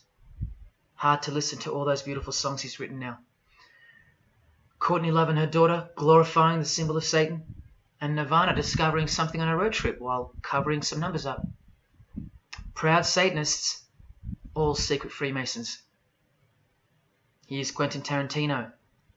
Now that we know what we know, can you see through this picture to reach its true meaning? The all-seeing eye, whose identity is revealed by the hand gesture, which is 666, with the vow of silence and throwing up the devil's horns, which I hope you can finally see means something. Share. Can this get any more obvious now? The sign of the vow of silence being made with the sign of the devil, telling you that the secret which isn't to be spoken of is Lucifer, right there in front of you. Speaking through signs and symbols, like Confucius said, signs and symbols rule the world, not words nor laws. Cardi B, I just want you to see a few connections between the one-eye symbolism, the 666 hand sign, and the horned God symbol. Eddie Izzard, all-seeing eye, hidden hand, and mimicking the horns of the Masonic God. Oh, but men love the darkness rather than light, as the scriptures put it so solemnly. Look at how precise that statement is. With high-ranking Freemasons loving the darkness so much that they define the darkness itself as light. Watch. In MasonicWorld.com, an article by Worshipful Master John Alexander, who has journeyed from the lower degrees to the high and sublime degrees. This is the religion of our leaders and celebrities, so listen. He writes, every ritual from the high and sublime degrees that I've ever read contains the statement, I beg you to observe that the light of a Master Mason is darkness visible. I put it to you, brethren, that this is the most accurate description of Masonic light that you will ever find. Think about what you just heard, because this is what they learn. Masonic light is darkness. And this is before they enter the real religion of Freemasonry, Satanism. That's why in the high degrees the ritual states to the candidate, I beg of you to observe, meaning to ponder, to contemplate what they mean by the statement. My 32nd degree Grand Master, he never understood. And they don't push you, remember? It's all a screening process to weed out the weaklings who can't handle the truth. The truth that this is how the all-seeing eye sees things. Evil is good and good is evil. Look at what he says immediately afterwards. In keeping with our normal Masonic practice of burying our important truths deeply, the ritual sets out to immediately disguise this truth. Usually people bury their lies, but Masons bury their truths. Because their truth is that God is the devil and that we are in hell. So everything has to be flipped on its head in order for things to make sense in this place where lust creates life, where might is right, where compassion is weakness, and of course, in order to succeed. Look here, with another Freemason of the highest degree, Helena Blavatsky. She writes in her book, The Secret Doctrine. Doctrine means belief. So the book is called The Secret Belief. The Secret Belief of Freemasonry. She says, the sons of God, of whom Satan was one, all those spiritual beings were called angels of darkness, because that darkness is absolute light. Do you see how far they go to protect and glorify the darkness? Because men love darkness rather than light. If these were just randoms next door or some minor cult, I wouldn't be telling you about them, and I really wouldn't care this much. But these are not randoms. These are our heroes. These are those who have crept into the power structure very slowly since 1717, when the first Masonic Grand Lodge was organized, to overthrow Christianity and the world. These are those who we admire, trust. And these are those who have perverted our culture with one hand, the hidden hand, while upholding it with the other hand. So you can never call them out, because they run charities, nursing homes, and children's hospitals in the open, while they propagate smut, violence, debt, and of course atheism in secret. While a plethora of everyday distractions are endlessly supplied to us through entertainment and news, plowing through our lives. That's political Freemasonry, politicizing everything, including entertainment, supplying you with their heroes and their idols. And now that 95% of the world have been spiritually disarmed by thinking, oh, the world is a good place and Jesus is a myth, they've rigged our infrastructure and they're about to bring it down so they can build up their new world from the ashes. A completely new system of life on this planet is coming. I promise you that. In a book called Satan's Master Plan, LaVey affirms his commitment to destroy Christianity. Now check out Anton LaVey, once again in perfect parallel with Freemasonry, stating in the Satanic Bible, waiting at the darkness visible for that bright and morning star. Bright and morning star being a reference to Lucifer. The exact same expression as the Freemason and worshipful master John Alexander that we just heard describing Masonic light. Darkness visible. Identical language, because Freemasonry is Satanism in disguise. This is what the initiated queen of Freemasonry, Helena Blavatsky, says of the bulk of Freemasons in her book. The knowledge of their members about the full signification of their symbols is nil. And that's of course true to the Freemasons listening. How do I know she's a Freemason? Because her diploma was reproduced on page 66 in Freemasonry Universal, Volume 5, Part 2, in the Autumn Equinox, 1929.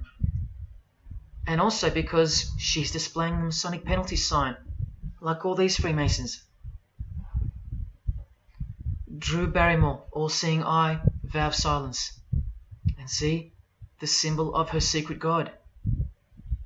Elijah Wood, one eye, hidden hand of Freemasonry, and the devil's horns.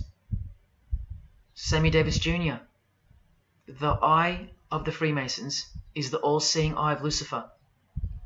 Because here he is with Anton LaVey, the founder of the Church of Satan.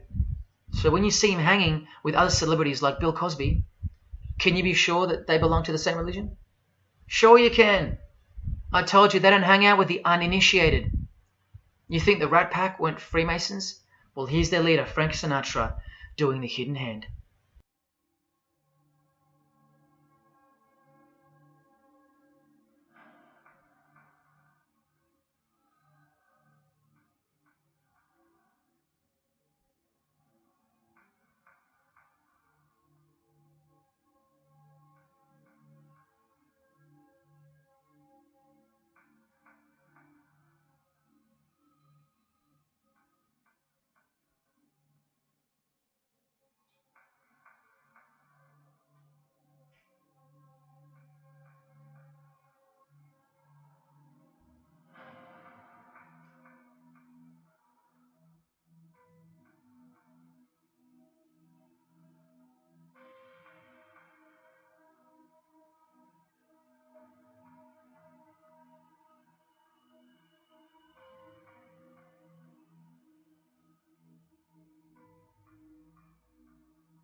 got introduced to the music industry because I swear I wanted to be like the Amy Grant of music. Yeah. But it did not work out, and so I sold my soul to the devil.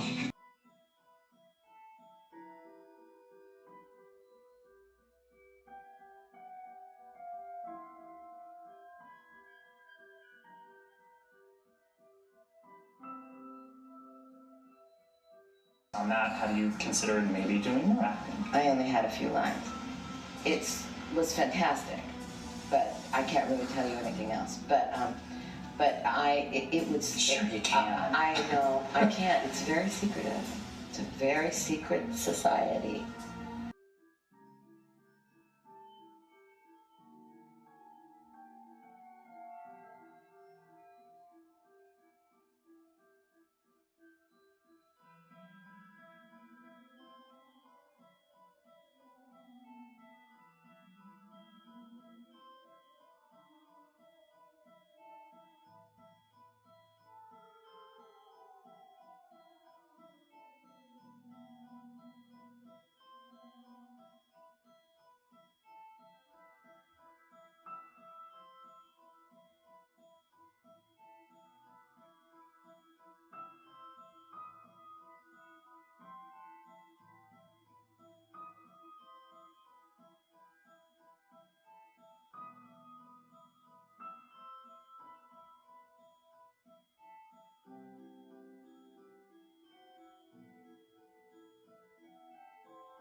And I'm like, if you don't get this right now, I swear to Lucifer, I'm gonna.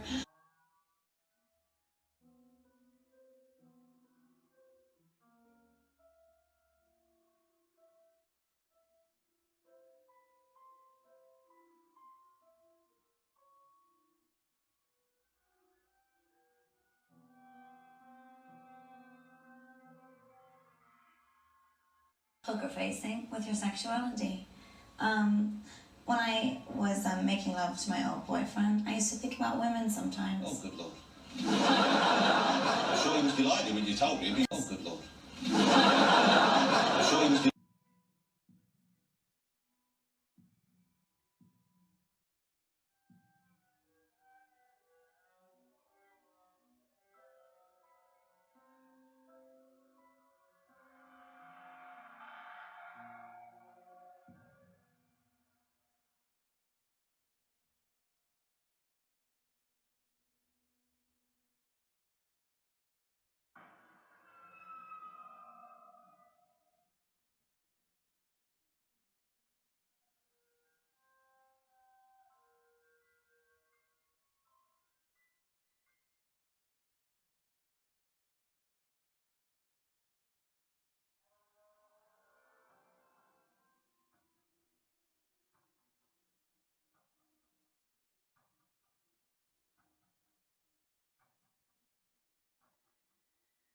You may feel a small Christ. prick. Christ. Prick.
I'd like to, first of all, I'd like to thank Satan. I'd like to thank Louis Armstrong. I'd like to thank Neil Young. I'd like to thank the Rollins Band. I'd like to thank Bob Marley. I'd like to thank the Marx Brothers. I'd like to thank Salvador Dali. I'd like to thank Louis Bruel. I'd like to thank Miles Davis. I'd like to thank the Parliament Funkadelic. And I'd like to thank you, too.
there is a fork in the road that's approaching you. And you can stay on the path which curves to the left by denying the existence of Satanism in the fullness that you've been shown. Or you can surrender to the truth and take the right-hand path. Now, where that road could lead is the sweetest risk you'll ever take. Are you still pretending that this one-eye religion of Freemasonry isn't Luciferianism? See, this here is the biggest obstacle you'll ever face. The very thing that could lead you to the prize is the very thing that will keep you from it. The reality of international Satanism. In the shadow of Christianity, Satanism has always been there. With every church that sprung up, so did its invisible enemy, the Satanic Church, growing out of sight and out of mind, from this to this. And Christianity has long been deprived of its power, as clearly demonstrable by the absolute lack of preaching against the institution of Freemasonry. Satanism's magic cloak, Satanism's magic trick, that's Freemasonry. And how they are laughing for now. So Freemasons are at the helm of the power structure of society, which means Satanism rules. And they're making their move for the new order of the ages. Are you that besotted by this evil world that you'll even deny the existence of secret societies? And what about the American president, John Kennedy? Was he just a nutjob like me? Warning us about an international secret society with an international secret plot. A Freemason trying to tell you and the world about Freemasonry. Shot through the head. I've shown you who they are. I've shown you how they successfully operate with degrees of initiations and horrific and illegal oaths of secrecy. And I've shown you why they are a secret society. I've proven it to you. And only now that I've done that, I can show you in this many minutes what the shocking new order that Freemasonry has so cautiously been guiding us toward actually looks like. And of course you won't believe that either. By now there's a 98.5% chance that you belong to the world. And in that case, the world can do, will do, and is doing whatever the hell it wants to with you. And when all you have is the world, you'll do anything to hold on to it. Christian or not, most of you will follow this world straight to the slaughterhouse in the name of peace, safety, and progress. Clinging to it, because all you love is inside it. Blissfully ignoring people like me warning you of who's really in charge of it. Men, women, actors, singers, businessmen, and politicians, all interlocked, whose God is named Lucifer. You've seen it with your own eyes, but now you can hear it with your own ears from this 33-degree Freemason in person, just in case the Masonic literature wasn't enough for you. Define Lucifer for me. Pure, virtuous, wholesome, innocent individual that's out to help people. Lucifer is? Yeah. Say that again. Lucifer is a pure, holy... Virtuous. Virtuous. Now, is he the Lucifer that God created? That's the same one. Oh, man, this is great. I'm going to put this on the internet. Oh, God bless you, brother. Because that's exactly what the Shriners and Masons teach, is that Lucifer is light. No. And you're confirming hospitals? You know what, sir? Jesus said, many will say to me on that day, Lord, Lord, we did not do these good deeds in your name. And you'll say, away from me, you workers of iniquity, I never knew you. Jesus said it? In Matthew chapter 5. You've been bred from childhood to fall for the biggest lie ever told, that Satan doesn't exist. And if Satan doesn't exist, well then neither does Jesus. And while your heroes and idols know full well that they do exist. And when I say you've been bred from childhood, I mean just that. Walter Disney was a high-ranking Freemason.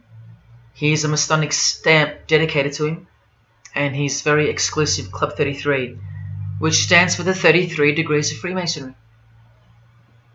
And who's the god of the 33rd degree Freemason, Walt Disney? Or Walter hides the answer in plain sight, because that's what Freemasons do. Firstly, the God of Mr. Disney is wicked. See how they veil evil with a cloak of innocence? What does the word veil itself conceal? Secondly, Walter's God is horny, symbolized by the horned god of the witches. And we all know Walt Disney loves magic, which is witchcraft. So the depictions of sex are hidden in plain sight as well. Remember, lust produces life, not love. So lust is purity, lust is love, for the high degree Freemason. And thirdly, he hides the number of his God's name in the open as well. No, that's not a 666 he's seeing interwoven in the design. That would be ridiculous, wouldn't it? Not even when they separate the sixes from the name, all three of them, and place them together for you like this, in plain sight. No, not even then will people see. Do you think things are any better 50 years later? Here's the Eye of Lucifer in the Nickelodeon channel, and his lightning flash. Remember what they actually believe about Satan. From Freemason Helena Blavatsky's book, The Secret Doctrine, meaning the secret belief. Who is Satan? He is the angel who was proud enough to believe himself God, brave enough to buy his independence at the price of eternal suffering and torture, beautiful enough to have adored himself in full divine light, strong enough to still reign in darkness amidst agony.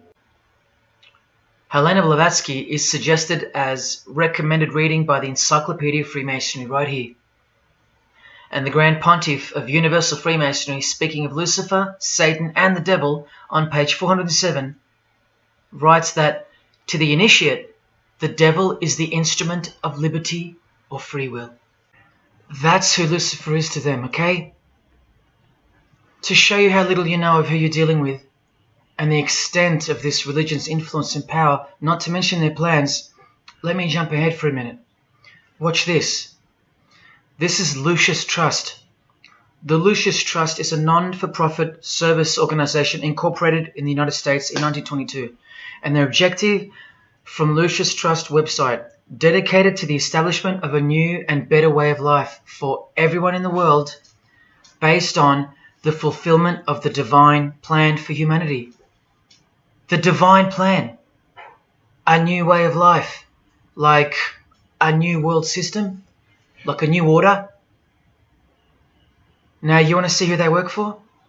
The Lucius Trust has consultative status with the Economic and Social Council of the United Nations. The United Nations, the UN. They consult the United Nations of the world. They advise the United Nations of the world. Now look at this. The Lucius Trust's publishing company was founded in the early 1920s as Lucifer Publishing Company.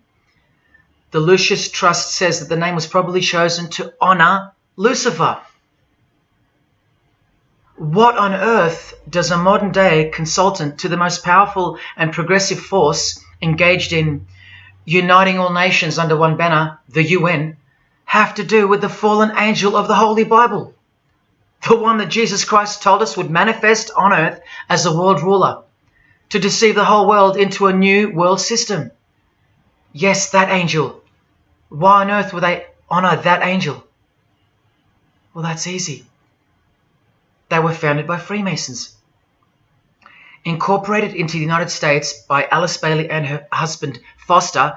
Well, here's a book written by Foster the Freemason, The Spirit of Freemasonry, published by Lucius Press, also known as Lucifer Publishing. And one last thing, if you dig a little, you'll find an article on their website, The Esoteric Meaning of Lucifer, on a modern company website with consultative powers to the United Nations of all things. Wow, I really hope you're seeing this.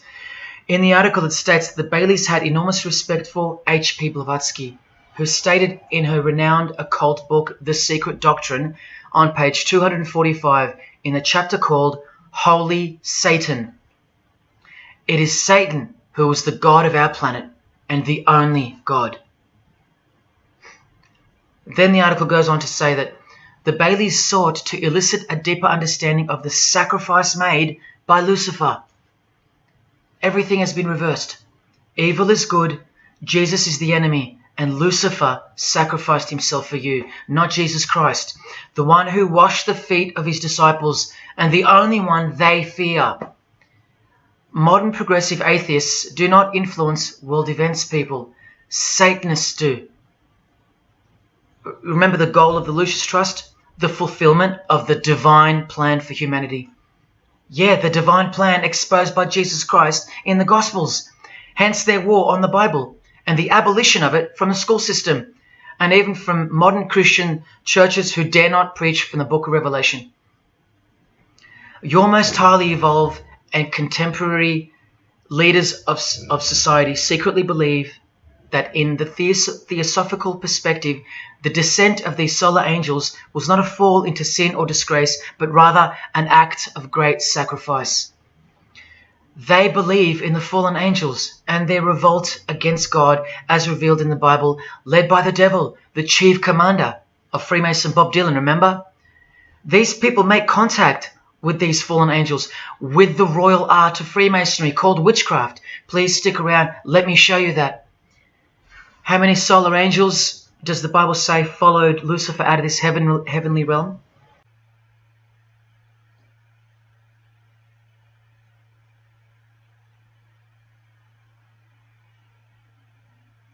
A third of the angels makes 33%.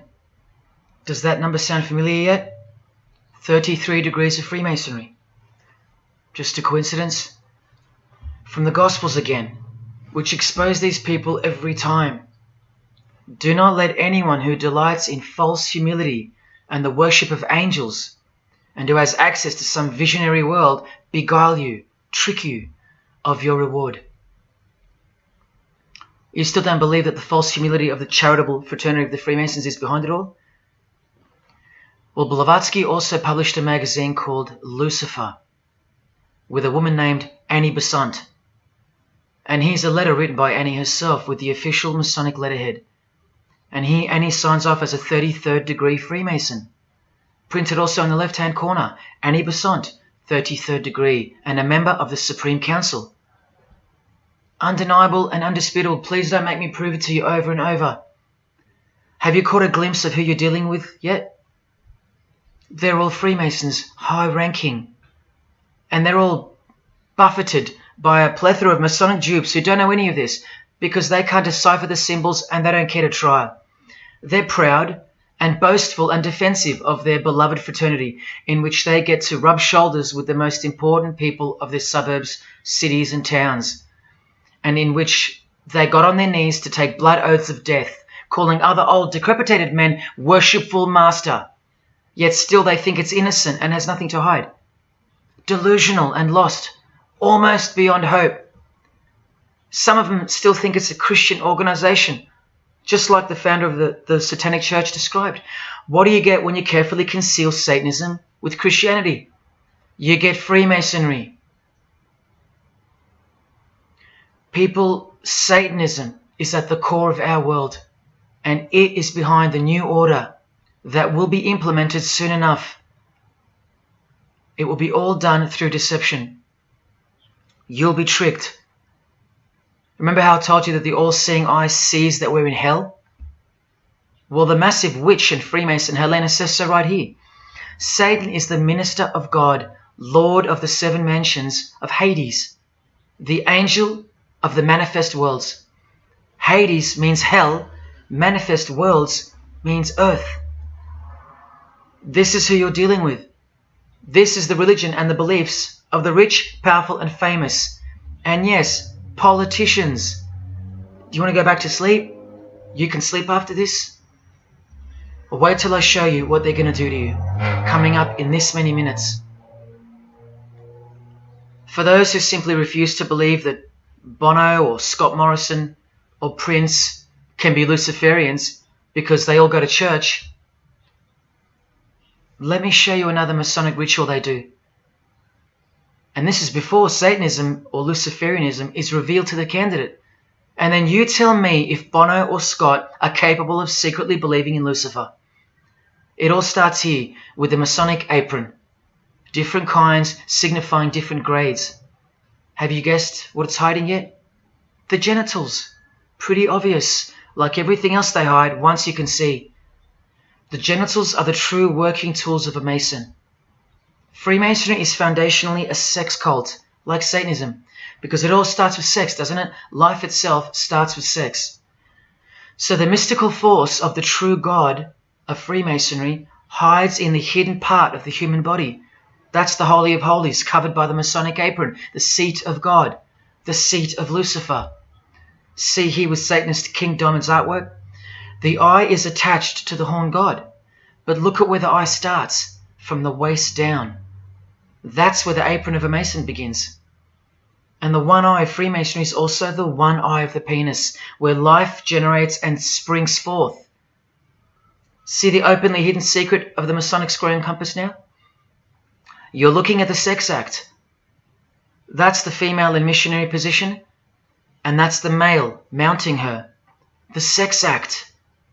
And the eye in the middle, with these emanating rays, is the orgasm and the ejaculation of the penis. See life shooting forth. That's how they see the sun and the earth too. The sun is the visible penis of their true God, shooting forth life continually. The light itself is the mystical sperm of the God of this world.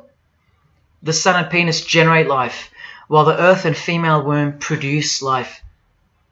The letter G, when replacing the I in the middle of the square and compass, stands for generation, sexual generation.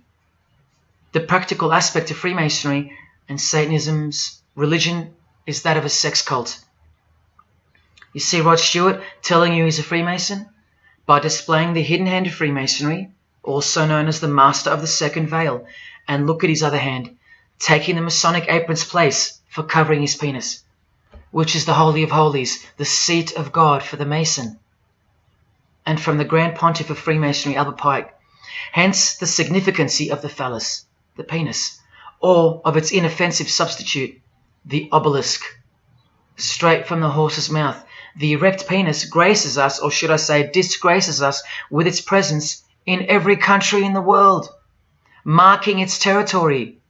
The Masonic obelisk in our face, everywhere, making its bold statement, yelling, screaming in silence. This is another reason why we're considered the ignorant and stupid masses. Another example of hidden in plain sight. And here's an erect penis on the front page of the female Freemasonry magazine, The Eastern Star. I once stood in front of this obelisk in Sydney, and I must have asked 30 people what they thought it was. Not a single one of them knew.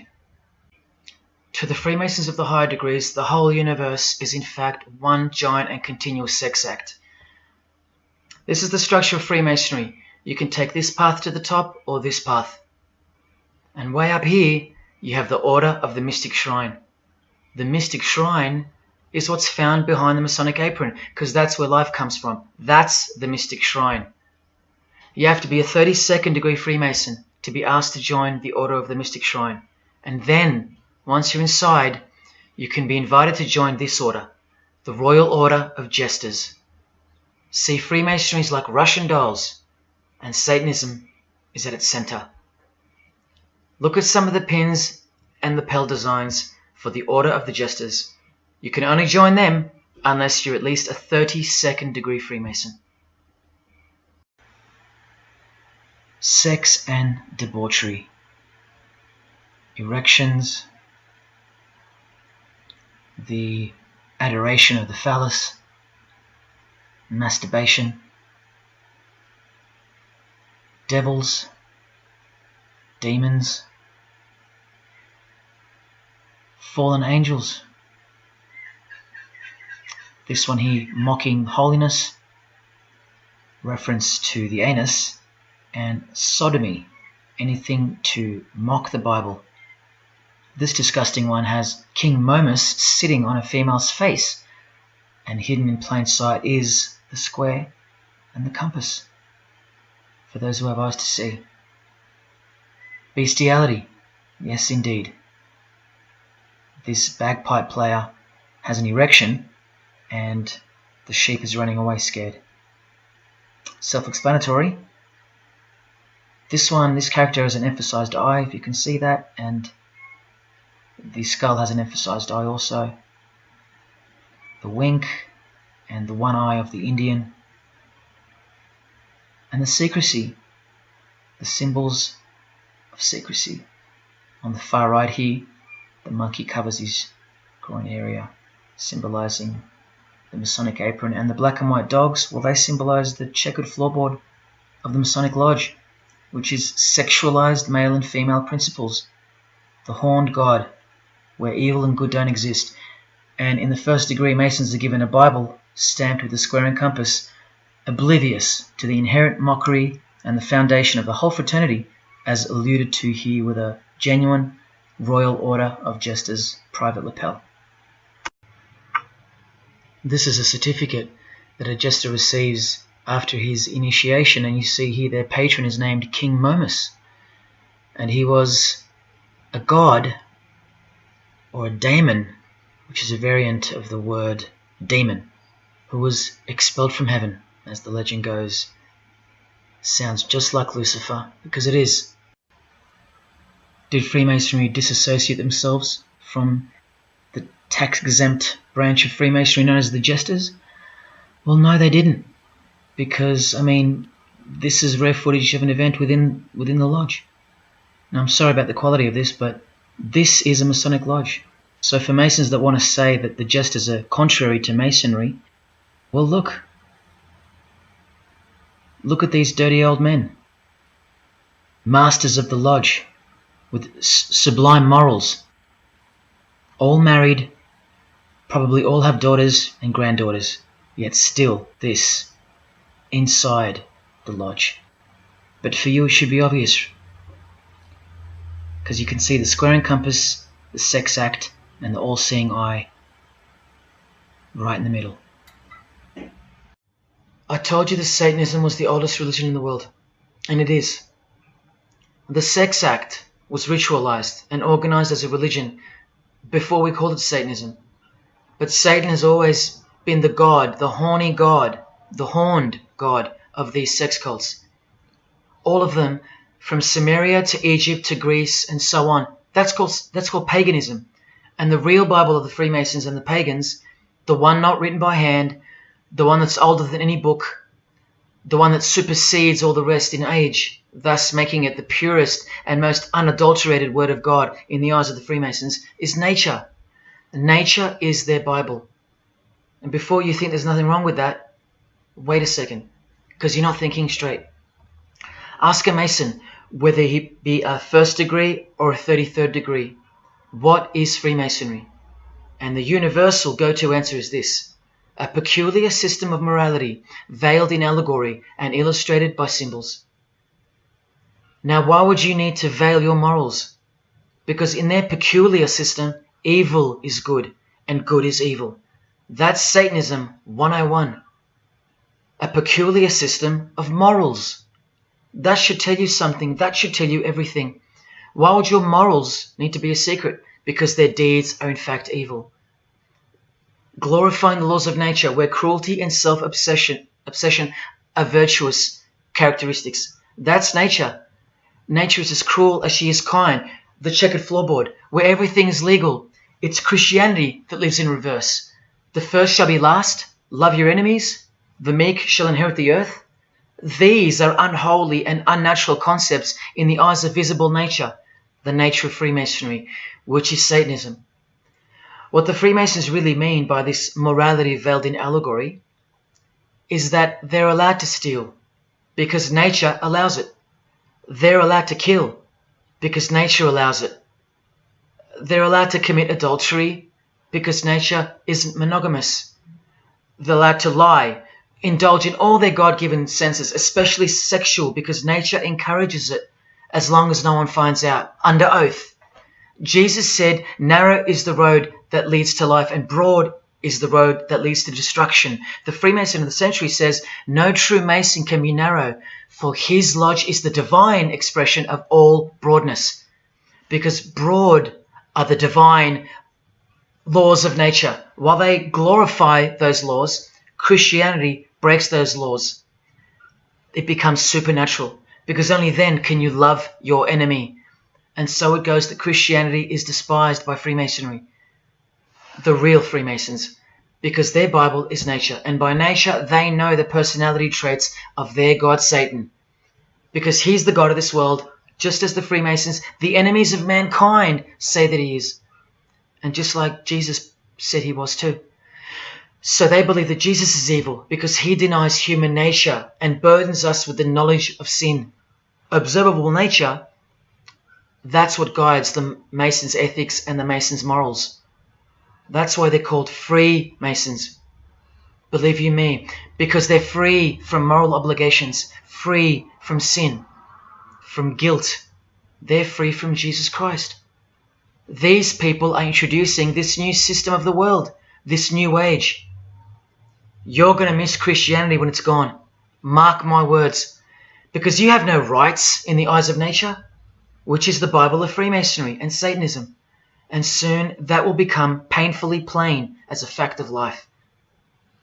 Now please, I give you fair warning of what's to come in this presentation. It's very disturbing, or at least it should be.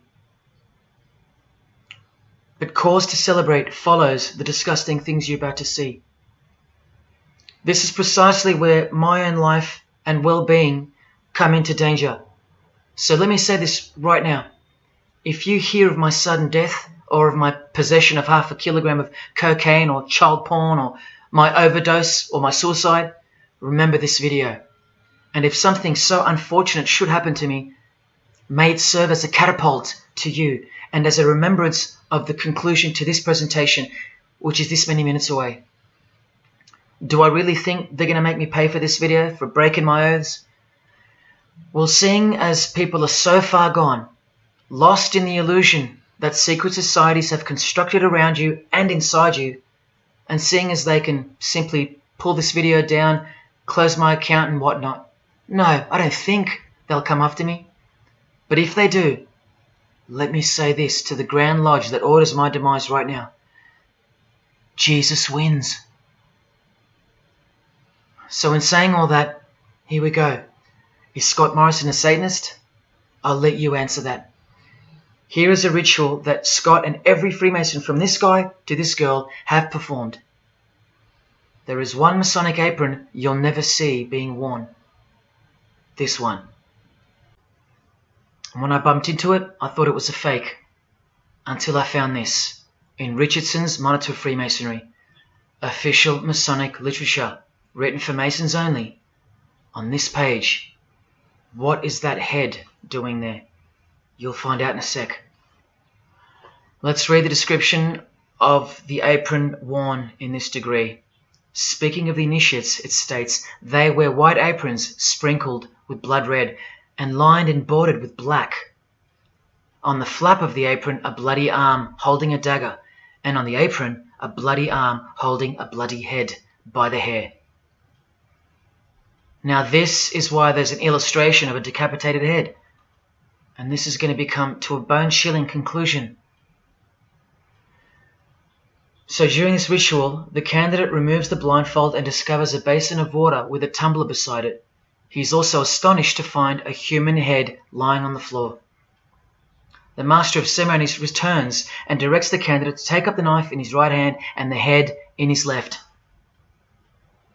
Yes, this Pope, this rock star, this pop star, this actor, this actress, and this beloved Prime Minister.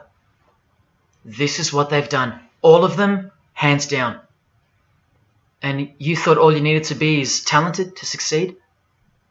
No, you need to belong to the secret society called Freemasonry. And believe me, when you belong to them, you belong to them. Now you tell me, can these people end up believing in Lucifer? Is that really a stretch?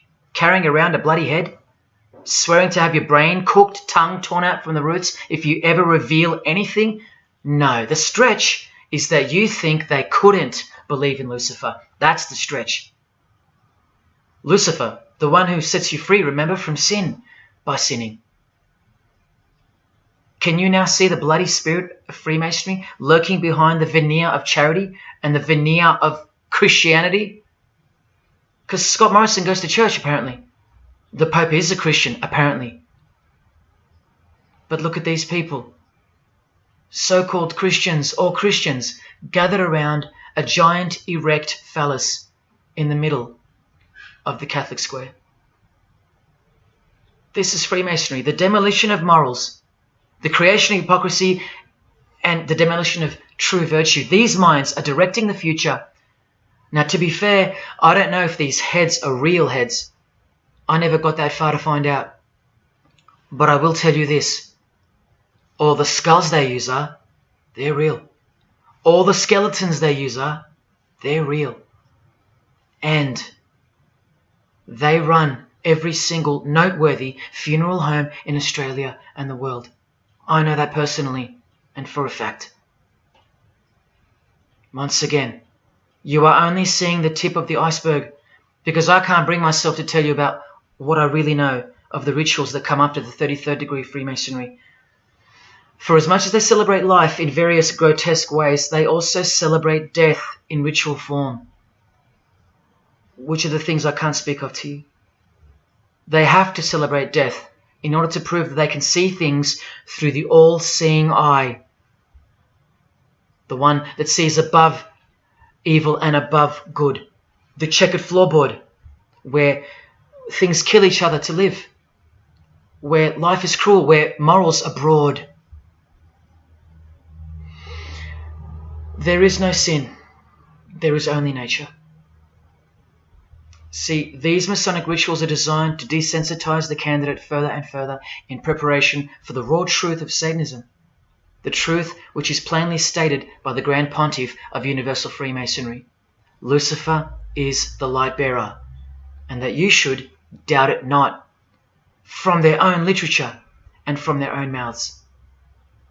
Until finally the candidate's introduction into the royal art of Freemasonry, witchcraft. The ancient craft. Why do you think that witchcraft has disappeared? It never disappeared. It was hidden, forced to go into hiding by the appearance of Jesus on the human scene. Another reason why he's passionately hated, and soon him and his ways will be done away with in this new world, and so will your rights. You still don't believe me? You're still doubting all the evidence, like the Freemasons are counting on you to doubt. Well, remember from the Encyclopedia of American Religions, the continuing impact of speculative modern Freemasonry provided fertile soil in which new magical orders could grow. Watch this 2-minute clip. I can vouch for every single thing you hear come from the former Masons' mouths. In the initiation in Freemasonry, we had to be recommended by another Mason. Well, in order to join witchcraft, you have to be first screened. You have to be recommended by somebody currently in witchcraft. Well, when I was initiated, I was blindfolded and bound by a rope, and on your bare chest was thrust the point of a spear. In witchcraft, we were initiated through a very involved ritual, initiation ceremony, wherein the candidate was led blindfolded, bound by a rope to the edge of the magic circle. And the rope is around your neck and you're led forward. And up front, at the eastern end of the building, is a person who's a worshipful master. And you kneel down before him as if he were a god. You were met by the high priest or high priestess at that time, usually with a sword to your chest. When I went to enter the lodge, a sharp object was put to my left breast. And I was warned that should I reveal any of the secrets of Freemasonry, to know what to expect. When you're presented before the high priest, a sword is held against your chest, and you actually take a blood oath, promising to remain faithful to the secrets of witchcraft. Well, when you are in the room, this blindfold is taken away from you, and this is a time when they say that you're coming from darkness into light. During the initiation ceremony, the initiate is led by the lieutenant of the high priest and is challenged at the edge of the circle by someone saying, "Who goes there?" And the answer is, "One from the world of darkness." In Masonry, the prayers are ended with "So mote it be." Oh, and one of the other aspects of, or distinctives of the craft was that we would always end any spell or ritual where we released the power, this is where the power was released, with the word "So mote it be." By now this should sound like a stupid question, but why do you think that the initiation ceremonies into witchcraft are almost identical to that of Freemasonry? I'm not even going to answer that. Come on, people, wake up with me. Here's Kylie Minogue, a Freemason, okay? Hidden hand of Freemasonry and the one-eye symbolism of the god of her religion. Now here she is giving the vow of silence, but what the masses fail to see is what's written on the book she's holding. Witchcraft, the royal art of Freemasonry. This is what her vow of silence is referring to in the picture. Yes, Kylie Minogue is a witch. And if you're still that deluded by the magic wand that is television, entertainment, movies, media and whatnot, then you'll no doubt fail to use the incredible eyes that God gave you, from which to see the real world with, the evil world, where Satanists are at the helm. The ban on witchcraft was only officially lifted in England in the 50s, after more than 1,500 years. So that tells you who's in control now. And when I give you a glimpse into witchcraft in a minute, you'll see why it's evil. And why it should be anything but legal, even when using it for so-called good, because the well they draw from is poisoned. But thanks to propaganda, the craft of the witch has been absorbed into the realm of fantasy. Justin Timberlake here is also referring to magic in this cover art, with the all-seeing eye looking through the number of their god. Magic. Magic is a much smoother and more acceptable word than witchcraft, that other word. That word still retains its ferociousness, its true character. But that word has been sterilized. That word isn't real to you anymore. You can't feel it for what it really is. Or if you do, your mind has isolated it, confined it to some small groups of unimportance scattered here and there over this diverse world. And so it's nothing to be feared or concerned about. But that's the furthest thing from the truth. Now, some witches want to say that witchcraft isn't Satanism. That's either more delusion or misdirection, as confirmed here by Anton LaVey in the Companion to the Satanic Bible, when speaking of the followers of the Witchcraft Not Satanism school. He writes very accurately that they cannot afford to admit to an affinity with anything that bears the name Satan. He knows where the power of witchcraft comes from. Now, does that mean that Justin Timberlake is a Satanist because of his symbolism and the use of his word alluding to witchcraft in his artwork? Well, yes, actually, that's correct. He is. Here's a quote from one of his songs. You want to see who else is in good company with these famous idols? Suzanne Atkins. Same sign, same religion, Satanism. Do they all have to admit it in the English language for you to believe me? Or can the symbols they use finally be enough for you? Look at what another legendary Freemason, Arthur E. Waite, states. Out of evil comes good. And the confusion of tongues gave rise to the ancient practice of Masons conversing without the use of speech. Out of evil comes good, so it's good to do evil. That's what he's saying. See, I'm trying to include you into the conversation that the Freemasons are having with each other in public via symbolism, unbeknownst to you. Listen to what famous US footballer Tom Brady said regarding his wife. So, man, I listened to her. And right after the game, she said, "See, I did a lot of work. You do your work, I do mine." She said, "You're lucky you married a witch. I'm just a good witch." Well, this is Tom Brady. And this is his wife. Both initiated into the secret society. Of course they are. Wait, she's not displaying the one-eye symbol of the Freemasons, is she? That's just art, isn't it? Well, no, it's not. She's a witch, and her husband just told you she was.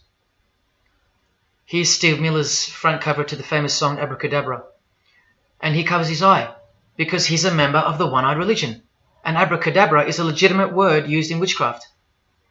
Here it is in the 100-year-old Encyclopedia of Freemasonry. Why would the word abracadabra be in the Encyclopedia of Freemasonry, the fraternity that runs charities, hospitals, nursing homes, and that secretly supply us with popes, presidents, prime ministers, kings and queens, and the bulk of our entertainers? Why? You know, I really think it's time to show you what the Satanists dressed as Freemasons are going to do to you and the world to finally establish their new world, their utopia. And this is going to be the segue into that. This is my last practical example of Freemasonry's satanic roots. And then I'll close this presentation with the most shocking thing you'll see or hear.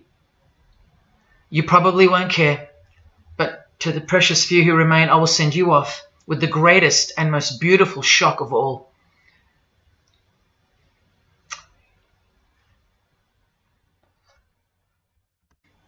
This is Jay-Z inside his Masonic lodge. You could see the Masons in aprons in front of him. This is where Jay-Z takes his sick oaths of silence, kneels down in front of other men, and calls them Most Worshipful Master, an appalling title to give to a man on this planet. Jay-Z the Freemason writes songs like this. This one's called Lucifer. And in Empire State of Mind he writes, Jesus can't save you. Life starts when the church ends. Oh, but he can save you, Jay-Z. He can even wake you up just before you collide into a concrete wall doing 120 kilometers an hour. I should know. This is fellow member of the craft Alicia Keys, who sings on the track. Here she is, showing her allegiance and wearing the broken and bloody cross of Jesus Christ, the occult peace sign, pure hatred for Jesus. There is peace when your conscience has been killed, seared to sin, and you can indulge to anything, a false and temporary kind of peace, no doubt. Here's a shot of Jay-Z's clothing line, purely Masonic, The Craft. Well, this is the craft he's referring to. This is him with well-known witch Marina Abramovich, also showing her sign of allegiance to Freemasonry. Now here we go. Here's Jay-Z wearing a most revealing top and the dead giveaway that you need to see behind the curtain of Freemasonry. Do what thou wilt. Do whatever you want. That's the adopted motto of the most notorious Satanist of the 20th century, 33rd degree Freemason, Aleister Crowley. Here is his certificate of appointment, known as the 33rd degree inscription and the double-headed eagle of Freemasonry. And here, next to his name on the certificate, including the symbol for a Grand Commander of Freemasonry, as shown in their encyclopedia. But to really confirm that he's a Freemason, here he is doing the Masonic sign of the Master of the Second Veil. Now here's a legitimate letter from Aleister. Again, the addition of his inscription of the 33rd degree, and he signs off with a symbol of the past Commander of Freemasonry. What does he write beside it? Baphomet. This Baphomet. Now listen to this man to get a clearer picture of the truth behind the secret religion of the stars and the leaders of the world. Aleister is the founder of a Luciferian church called the Ordo Templi Orientis, and he named himself the Beast 666, straight from the Bible, depicting the number of wickedness in human form. In his what's called Liber's writings, he says, "With my hawk's head, I peck at the eyes of Jesus as he hangs upon the cross." Do you see the hatred? You think they don't hate you too? Keep watching. And from the equinox, with the all-seeing eye of Freemasonry, this illustration. What does it mean? The writer himself explains. The picture is symbolic of the new eon, the new age. From the blasted stump of dogma hangs the hag with dyed and bloody hair, Christianity. There's a massive glimpse into the New World Order that's coming. Keep watching. And down here, do what thou wilt is the true nature. The true nature, remember? The broad morals. There is no such thing as evil. So do what you want. Can you see the Masonic future yet? Can you see the hidden hatred that pulses through its veins? If they believe in do what thou wilt, what do you think they will do to you? And what do you think they'll do in order to build this new world? This is from a commentary on his book of the law. The Beast 666 adviseth that all children should be accustomed from infancy to witness every type of sexual act. Do what thou wilt. And what about the royal art of Freemasonry? Magic is the highest, most absolute, and most divine knowledge of natural philosophy. What a statement. The highest, most absolute and divine. Well, let's have a closer look into some of the more hidden secrets of the most divine natural philosophy known as magic. Any living being is a storehouse of energy, varying in quantity according to the size and health of the animal. At the death of the animal, this energy is liberated suddenly. The animal, therefore, should be killed within the circle, within the magic circle, so that energy that's released can be captured and directed to serve the will of the witch, male or female. This is a science, a hidden science. But now hear this, coming from a 33rd degree Freemason, and don't you forget that. For the highest spiritual working, one must accordingly choose that victim which contains the greatest and purest force, a male child of perfect innocence and high intelligence is the most suitable sacrifice. Can you see? This is who Jay-Z is quoting on his top. This is who this Jonas brother holds in high esteem. This is who the Beatles have on their front cover as a figure they admire. No, worse, they put at the top. This is the same picture of the front cover in a mirrored form, and after some kaleidoscoping, you'll find this. Fellow Freemason Aleister Crowley sits at the top, and down the bottom there even appears the phallus with the testicles, and up here the vesica Pisces, also known as the vagina. Does this picture make more sense now? All Freemasons, yes indeed. And by the way, that's where Jay-Z got his symbol from Satanism, as portrayed here by Satanist and Freemason Aleister Crowley and by satanic church founder Anton LaVey. Does anyone still think that Freemasonry isn't Satanism in disguise? Let's finally take a peek into the royal art of Freemasonry. And this is the briefest way I can show you from the complete book of magic and witchcraft. This is a practitioner's manual, not from some bogus author trying to expose witchcraft. Just so you can get it through your head that this is real and this is protected. The writer or compiler of this God-forsaken book warns the reader that the recipes may seem disgusting, that the knowledge revealed has been forbidden, and has caused suffering and death to witches and the victims of witches. You don't think witchcraft was a serious menace in times past and present? Come with me, and I'll show you how bad this menace actually gets, as the world's most powerful and secret religion moves ever closer to fulfilling its biblical destiny, and it will. Close your eyes or not, it will fulfill its destiny. Firstly, let's connect this sick art straight to modern Freemasonry with the word abracadabra, both written in triangular form, from the Manual of Witchcraft and from the Encyclopedia of the Secret Society that your Prime Minister belongs to. And just like high-ranking Freemasons, male and female witches also drink out of a human skull. But here the practitioner drinks wine, in which they first dissolve or boil the brains or heart of an animal, before consuming it all from the human skull.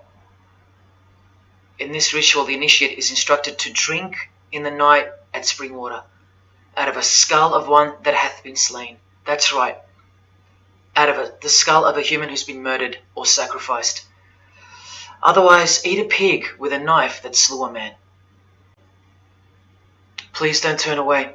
Look straight ahead and open your eyes to the planet you are on, because the real monster under your bed doesn't actually go away when you close your eyes.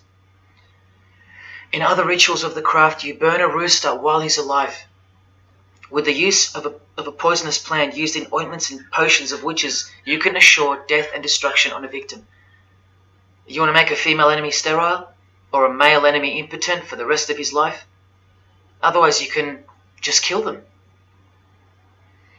The hand of glory is the severed hand that is dried and preserved to be used in black magic. Yes, a dead human hand. A black circle is most effective for operations of evil. The use of blood and sex in ritual was considered helpful for obtaining the necessary energy to successfully work magic or achieve mystical insight. But here's where the darkness thickens even further. Animals such as black cats or children may be sacrificed, and participants may drink the blood of the sacrifice. And just so you know that Stanley Kubrick wasn't joking, an orgy of participants sometimes follows the mass. No remorse, just science, the science of witchcraft, the royal art. And here, what's necessary for the working is the fat of young children, dead children. How many children do you think go missing in Australia every year? That's how many. And what about the world? Is it 1 million? Well, according to the International Centre for Missing and Exploited Children, it's 8 million children per year. Do you think that the highest, most absolute, and most divine knowledge of natural philosophy has anything to do with that? Any chance of an international secret system that is bolstered by initiations and degrees, and bound under the most brutal penalties that the human mind can ever devise? Do you think that has any involvement? Any chance of that? Am I saying that this Freemason has sacrificed children? No, I never said that. But did he ever even remotely mention the secret societies? Did he ever try to warn you? Educate you? No, he was under oath. Am I saying that these Freemasons have sacrificed children? No, I never said that either. But have they ever warned you about the secret society that believes that Lucifer is the savior? The society functioning right under your nose, that secret society? No, not a chance. Julia Gillard admitted she belonged to one, but that's about it because they're all under oath. So where does this ancient craft originate from? It originates from the spirit realm, from spirit beings. That's who taught mankind the royal art before civilization began. In this chapter, The Rites of Satanism and Witchcraft, the manual explains that a typical satanic Sabbath was, number one, a homage to the devil, usually performed as the osculum infami, also known as the kiss of shame, which is so shameful that we'll just put it this way. The ritual involves kissing the hindquarters of the devil, the rear. Surely this is far removed from anything to do with Freemasonry. People, the original order of the Knights Templar were found guilty of this very same obscene ritual. And where do you find the modern variant of the Knights Templars of today? I told you, in the highest degree of Freemasonry, right here. Here's a couple of them now. And what's on this Templar's head? From the Masonic Encyclopedia, remember? A symbol of the Baphomet, according to 33rd degree Aleister Crowley. And we can confirm that in the Satanic Bible. That's exactly what's hiding deep inside of Freemasonry. I'm only showing you this to show you the reality of Satanism and the demonic realm, the world you can't see.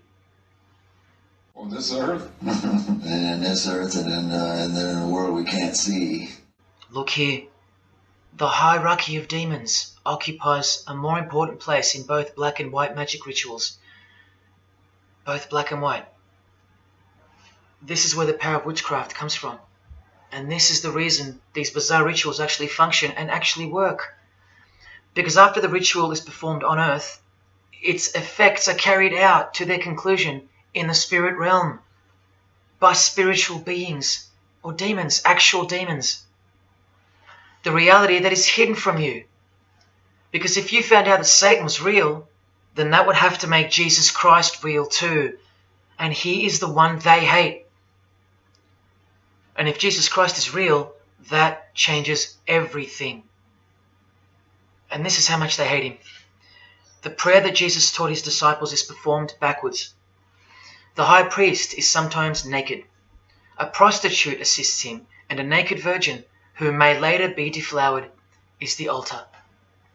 Everything that is sacred is defiled, and everything that is filthy is honored as pure. Because of their burning hatred of Jesus Christ, just as he's hated by the fallen angels that they worship.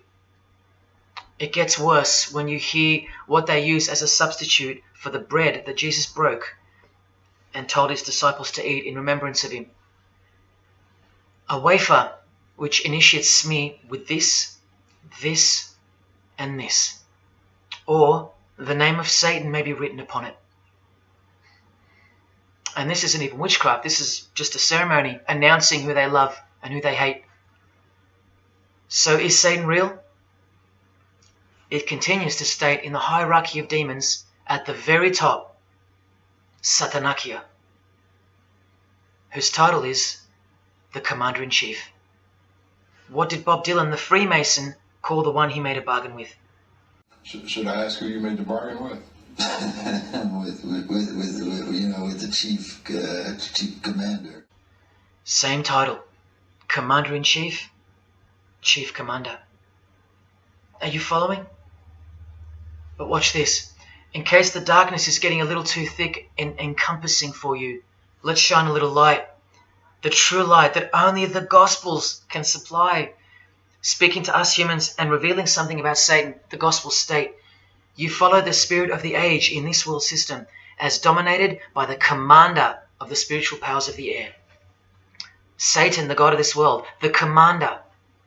You still think the Gospels are wrong or fake? See, Satanists know that the spirits also live in the air, just as the Gospels reveal.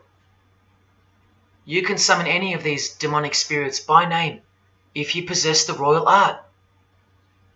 Who do you think this figure on the front cover represents?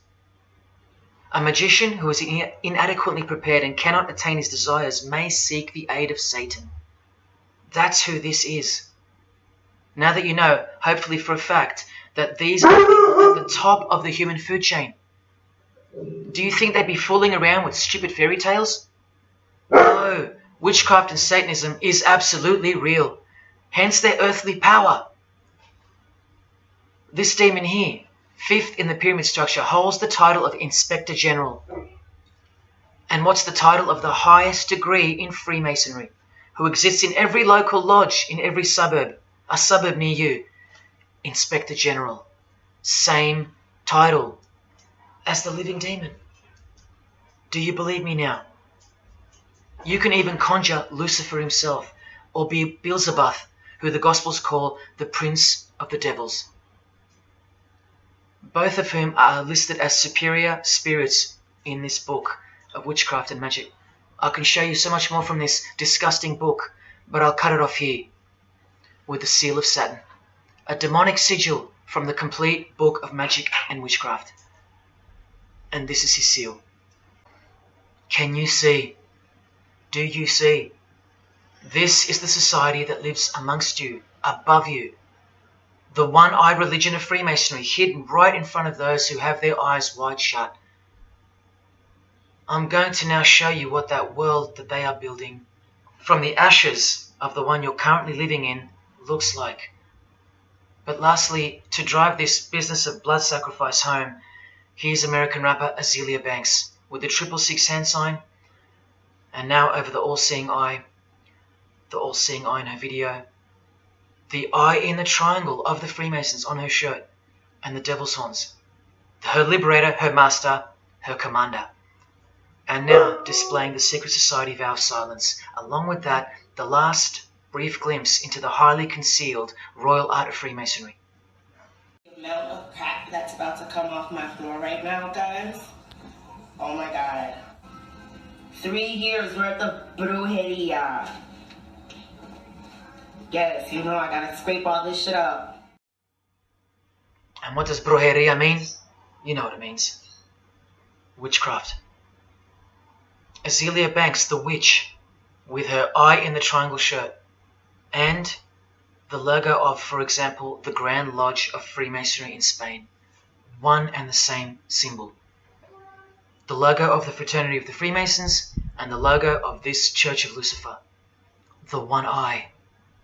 One and the same symbol. Freemasonry has deceived you. Yes, people, now you know how Satanism has functioned out of sight and out of mind. You still think there's no such thing as witchcraft? Or that it only existed in the olden days? You still think that blood isn't a part of the royal art? You still think that local Masonic lodges of the world are not filtering systems for Satanists and a cloak for organized Satanism with a grand master plan for the world? You think there's nothing to the blood sacrifice of Jesus Christ? After seeing all this and the Azealia Banks clip, and after realizing that there exists a hidden and guarded science of the art of blood sacrifice, you think there was no science behind Jesus' crucifixion, a deeper reality that we can't see or understand? You think Jesus didn't know what he was doing? Or are you one of those who still think he didn't exist? Tell me, how can they hate something that doesn't exist?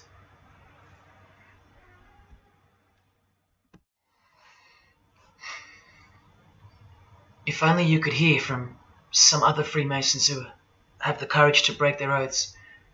But you won't. You won't. This is probably it. But I once heard from a Freemason, an honest one, in about 2016, after I posted this picture on Facebook. He knew. He knew the truth. Just like you do now, or just like you should. And he wrote to me, and he said, by the time we are done, every church will be a brothel. Well, in case you think that that's impossible, this is a fashion show that was held in a church, a real church, and it was organized by high-ranking Freemasons, who you will see now to be Satanists. Designed to be a heart-wrenching mockery and a colossal sign of the times, this event. Just so you know, it's a Masonic production. Here's the inside of a lodge. See those twin pillars? Well, here they are. See the Masonic checkered floorboard? Well, there it is. See the Masonic square and compass? Well, there it is. And do you see the eye of Freemasonry? Yeah, there they are. The lower square in the square and compass has been disfigured so that as to not make it too obvious. But now that we've established that, here is the spirit of Freemasonry, as displayed through just a few of the models. This one wears the horns of the Baphomet, the horns of Satan, with his all-seeing eye in the background. More horns. This model wears the all-seeing eye, as does this one. And this disgusting thing with another huge all-seeing eye of Lucifer in the background. Then there's this, with a satanic pentagram on her face. And finally, this male model in a skirt with two satanic inverted crosses of Jesus Christ on his top in a church. Oh, the morbid victory of the Freemasons. Unstoppable. For now. When people like Lady Gaga cover one eye while wearing an inverted cross, and you don't see the connection of the one eye symbolism to Satanism, then your observational skills have been compromised. In the span of 2 days, I saw these ads in my local shopping centre. And that alone tells me that the satanic age is here, manifesting all around us, seemingly invisible, while you look straight ahead through the symbols. Just like the initiation process of the secret societies themselves, society at large must be incrementally introduced and seduced into further depravity and self-love. And haven't we been slowly but surely perverted over time, degree by degree, until we think that men dressing as women is beautiful and healthy, anal sex is a form of expressing love, the sick world of pornography is considered as liberating for women and men, and protected by free speech. In California, babies are allowed to be aborted after birth because it's a woman's choice. And that's not considered murder. A world where we should applaud young children like Desmond is amazing, cross-dressing while he dances for gay men at a gay bar on a podium because he's paving the way for the kids of the future. And we should get shamed, fined, and even jailed if we point out that this is sick, sinful, and dare call it evil, which is what it is. What spirit is behind Desmond is amazing? Oh yeah, an evil spirit, no doubt about it. You think Freemasonry and their peculiar morals aren't behind the decline of Christian morality and morality worldwide? It's all by design. The Masonic war on Jesus and the Christian social structure, generally undetected by human perceptions, and still people will write to me and comment on how absurd what I've said is. A cloud over the eyes of their heart. Well, I'll tell you this. There is no bigger axe that has ever been grinded than the one Freemasonry grinds. Because the appearance of Jesus Christ pretty much destroyed their religion, drove it underground, and they will have their revenge. Soon you're going to see it. We've all been initiated into the lowest levels of materialistic Satanism under the banner of secular humanism. I know blokes who think that life's great, mate. Life's terrific. Life's what you make it. Evil, Lucifer, Satan, these are just words that Christians invented to help them sleep better at night. There are no cults. There are no conspiracies. John F. Kennedy's speech about secret societies plotting against the world, that's not relevant anymore. That's history. There's no such thing as Satanism amongst civilized people. Oh, children, when darkness comes to your door, takes your wife, takes your health, your job, your home, your freedom, your children, then you call out, oh my God, this is evil. Why is this happening to me? Well, here comes the darkness. Here comes the evil. You want to know what the New World Order looks like? You want to know what the future holds? You want to know what horror is coming to our planet? As Jesus told us, for then there will be great distress, unequaled from the beginning of the world until now, and never to be equaled again. Ladies and gentlemen, welcome to the Masonic New World Order. These are the mysterious Georgia Guidestones, also known as the American Stonehenge. They are a set of granite monoliths which were constructed in 1980 and funded by an unknown and anonymous group and commissioned by a man using the pseudonym R.C. Christian. On a ledger beside the monument is written, "Let these be guidestones to an age of reason." Here we have a reference to a new age. With this, we get a clue as to the spirit behind the structure. The Age of Reason happens to be the title of a book by Thomas Paine. Now, you can colour him any which way you want to, but whichever way, one glaring colour shines through. Thomas was a hater of Christianity. That's the second clue to the spirit behind the Georgia Guidestones. The third is the fact that the Guidestones feature as what could be seen as a replacement to the Ten Commandments of the Christian God with the new Ten Commandments of the New Age. Because I will not steal, cheat, lie, kill, and so on. They're just, well, too narrow for the New Age, for the Age of Reason.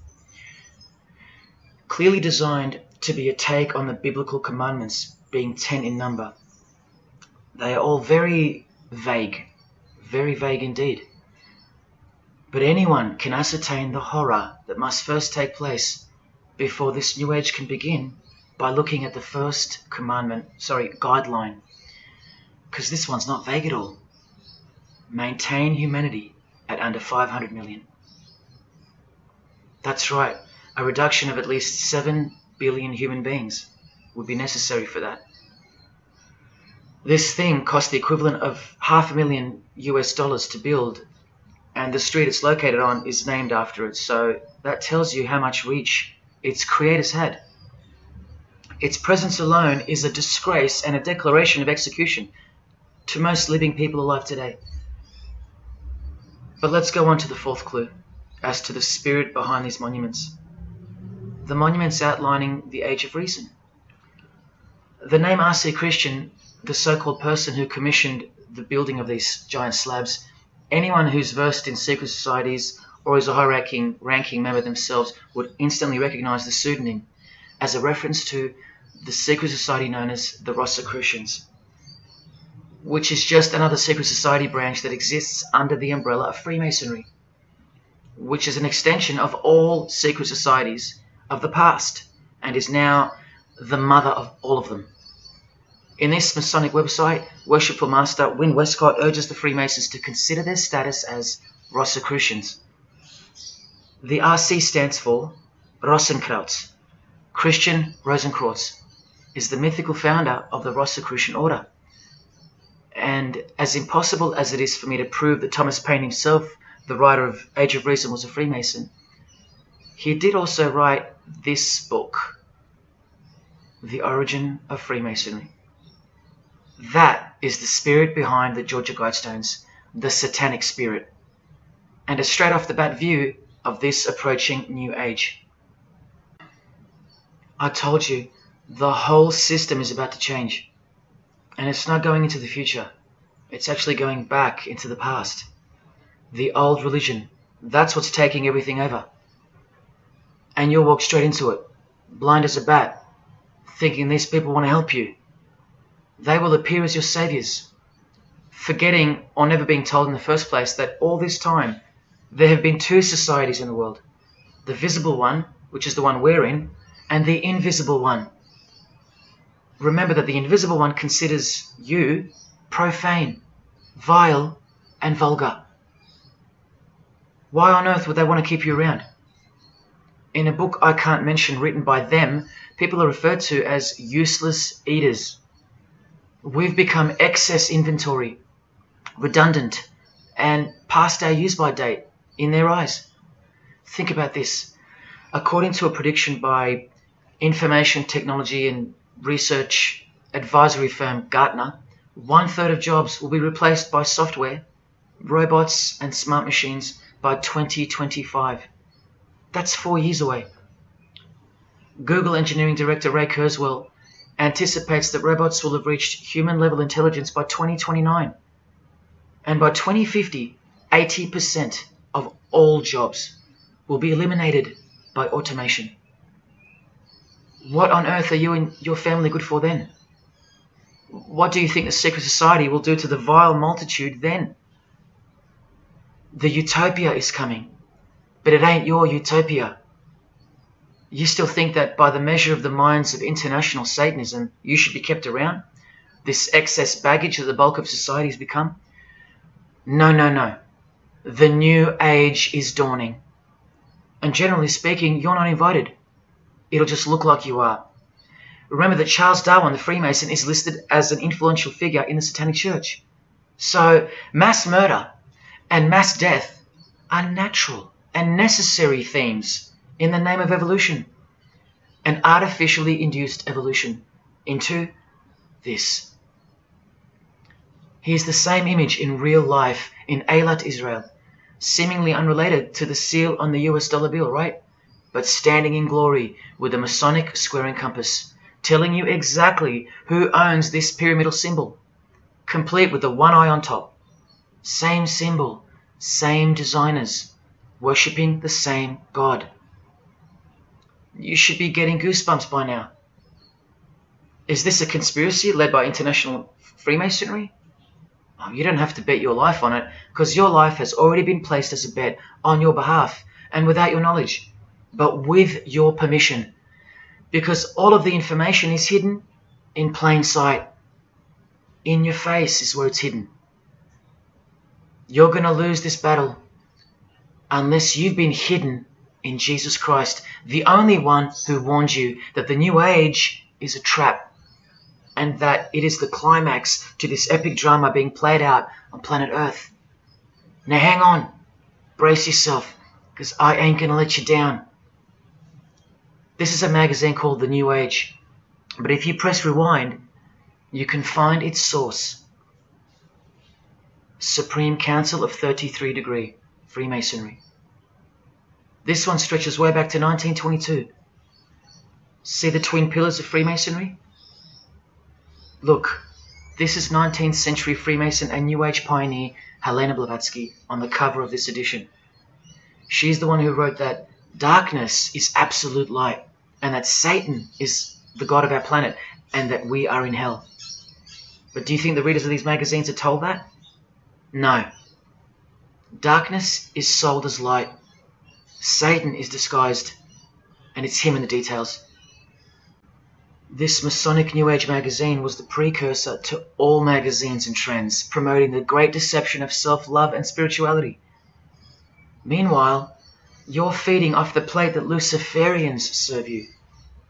Look at how the Satanic Bible in 1966 reveals the reality behind the curtain. Evidence of a new Satanic age. A new age. The new Satanic age. All rigged and all propelled by Freemasonry. Satanism's magic cloak. After all, and I think you should have guessed by now that Anton Szandor LaVey, the founder of the Satanic Church, the one who vowed to help destroy Christianity, is himself a Freemason. I can't prove it to you, but I know it, because of not only his obvious fondness of the fraternity of the Freemasons and the mention of it in his Satanic Bible, and its vital role in the Satanic takeover, but also because of the symbols, specifically this one, generally called the Devil's Claw or the Lion's Paw. Freemason James de Rothschild displaying the Devil's Claw or the Lion's Paw. X-Factor's L.A. Reid showing the Devil's Horns next to fellow Freemason Avril Lavigne. The Secret Society sign for the Devil's Number, and displaying the Devil's Claw over and over. The better example is with New Age guru Annie Besant, co-writer of Lucifer magazine and 33rd degree Freemason, also showing the lion's paw here and here. But the best example I have is with Aerosmith, guitarist Joe Perry clearly displaying the sign of the master of the second veil of the Freemasons, and right next to him, Steven Tyler, doing the lion's paw. Clearly both Freemasons, secretly showing their allegiance with symbols. And here's Anton LaVey displaying the same Masonic symbol. Yes, a Freemason founded the Satanic Church. Now that we know who's really behind the so-called New Age, listen to some of the confessions of the New Agers in their literature, once you scrape past all the talk of spirituality and love and rainbows. New Age author, feminist and hater of Christianity, Barbara G. Walker writes in The Woman's Encyclopedia of Myths and Secrets, a 666, 666, was the magic number of the triple Aphrodite. She further compliments the number when she calls it the miraculous number 666. Speaking of the New Age to come, PhD Christopher Hyatt writes in Undoing Yourself, as we moved closer and closer to the well-planned for and long-awaited invocation of the Prime Minister unto the very King of Hell, the Grand Vicar of Lord Lucifer. Yes, the very well-planned for and very long-awaited indeed. Do you see what's coming? Mr. Hyde also enlightens us in the fact that opposites do not exist apart from the mind. Evil and good are all in your head. That's why you should brace yourself, because these are the minds creating the New World System. He confirms this. The New Age will require new men, men of high consciousness and fortitude. All of our present dogma models will crumble. He means the Christian and the Christian social structure will crumble. In the introduction to the book, another PhD, Robert Anton Wilson, tells you what the New Age really thinks of the Christian social structure, which you have more or less enjoyed your whole life, Christian or not. Christianity and democracy have been among the worst disasters to ever befall the human race. I told you, atheists, you're going to miss Christianity when it's gone. Here's a picture of Robert with the Masonic eye in the triangle on the wall behind him. Remember where the term New Age came from. So once again, do you think that the new system, the New Age, is going to be democratic, a system that respects you or gives a damn about what you think once it's in place? Let me answer it this way. Christopher Hyatt quotes from one of his literary heroes and famed philosopher, Friedrich Nietzsche, who said, "What is more harmful than any vice? active sympathy for the ill-constituted and weak. Christianity. So to be a Christian and to actively have sympathy for the weak, that's the worst vice. That's backward and evil. So the answer's no. This is what I'm warning you about. And look, Frederick's work has exerted a profound influence on modern history. That's from Wikipedia. You know what else Frederick said? You probably won't find this on Wikipedia. The domestic animal, the herd animal, the sick animal man. That's the Christian. And what book of Friedrich Nietzsche were these quotes pulled from? The Antichrist. Nietzsche also wrote Beyond Good and Evil. That's how the all-seeing eye sees things, remember? So does Christopher Hyatt mention mass murder and depopulation in his book? Sure, here you go. Those who would survive can do so only by grasping the vision of what lies ahead.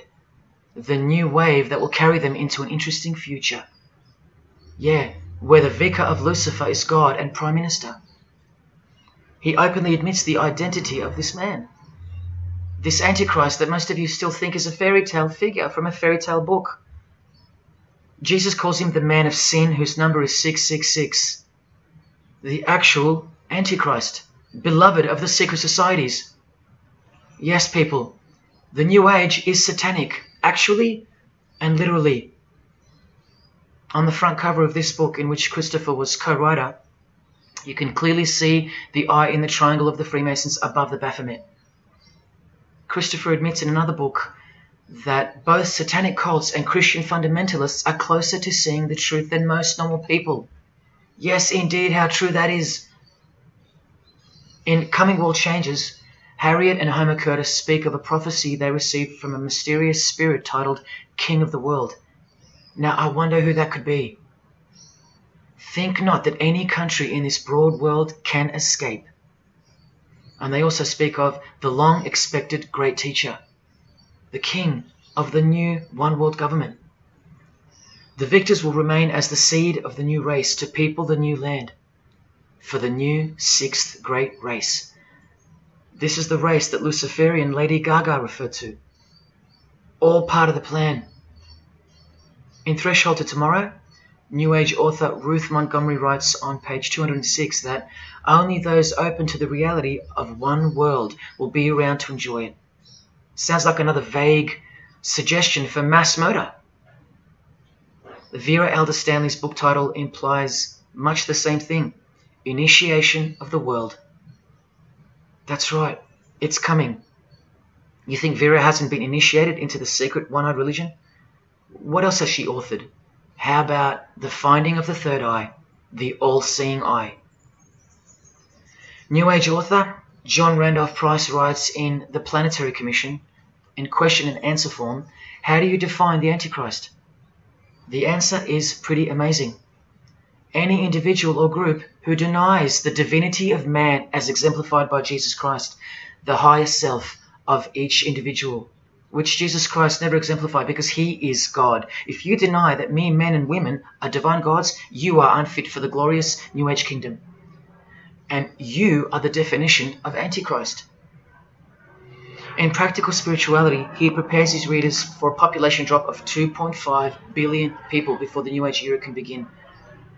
On page 32 of New Age author Barbara Marx Hubbard's book, Happy Birthday Planet Earth, she states that people will either change or die. That's the choice, she says. Notice the New Age has a new gospel, yet all the while, the world will be neglected of the information in the real Gospels, where it warns and predicts. For if someone comes and preaches another Jesus, not the Jesus whom we preached, or another gospel, you are most beautifully tolerant of them. In the Book of Knowledge, The Keys of Enoch, the writer has a quote-unquote direct experience with two spirits, Enoch and Metatron, and they share with the writer spiritually scientific teachings regarding the new system of things soon to be fully manifest. The reason this work is considered extra special amongst its readers is because it was the first book to point out the alignment between the Great Pyramid and the constellation of Orion. The first book ever.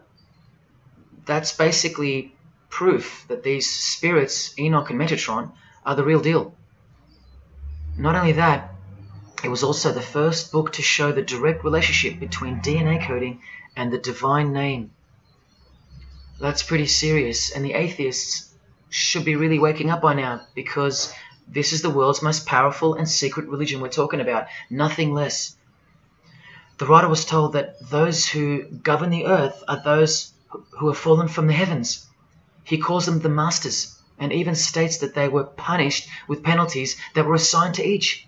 These are the fallen angels of the Bible, people. These are the masters of the Masonic New Age, as proven here in one of the illustrations from the book. Same symbology. This worldwide catastrophe that is coming will bring about a complete reorganization of Earth's life system.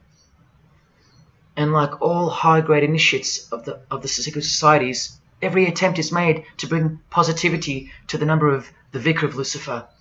I was given instruction to use the specific light harmonics 666, 999, and 121212.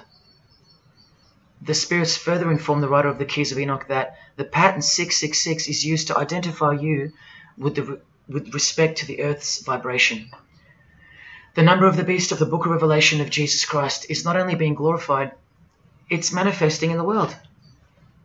And from another illustration from the book, once again, the same image we see being used over and over with the eye on top of the pyramid.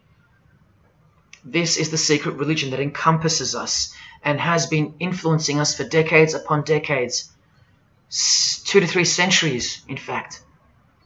Just like the Gospels explain, this is an absolute counterfeit of the truth. Christ is mentioned everywhere, but not Jesus Christ.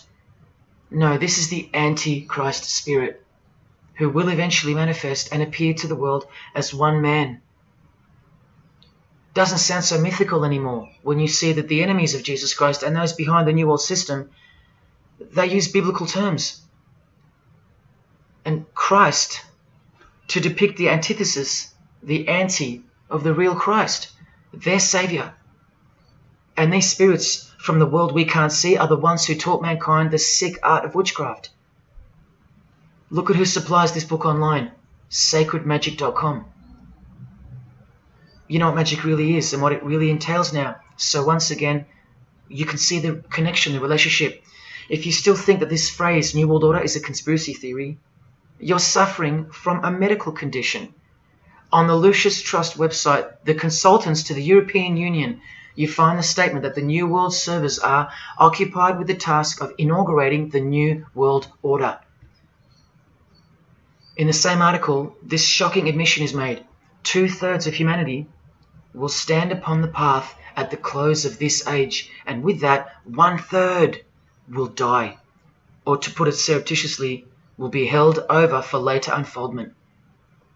That's the Lucius Trust. The word Lucius being the replacement for the word Lucifer, who works hand in hand with the EU, the European Union, stating that 2.5 billion human beings are planned to be killed off. All predicted by Jesus, and only Jesus. And if you still think I'm joking or misleading you about what these people are and what they plan to do, here's a book written by the founder of the Lucius Trust, the Freemason Alice Bailey, Education in the New Age, where she, well, educates you about mass population reduction. When a form proves inadequate or too diseased or too crippled for the expression of that purpose, it is, from the point of view of the hierarchy, no disaster when that form has to go. Death is not a disaster to be feared. The work of the destroyer is not really cruel or undesirable. Do you see?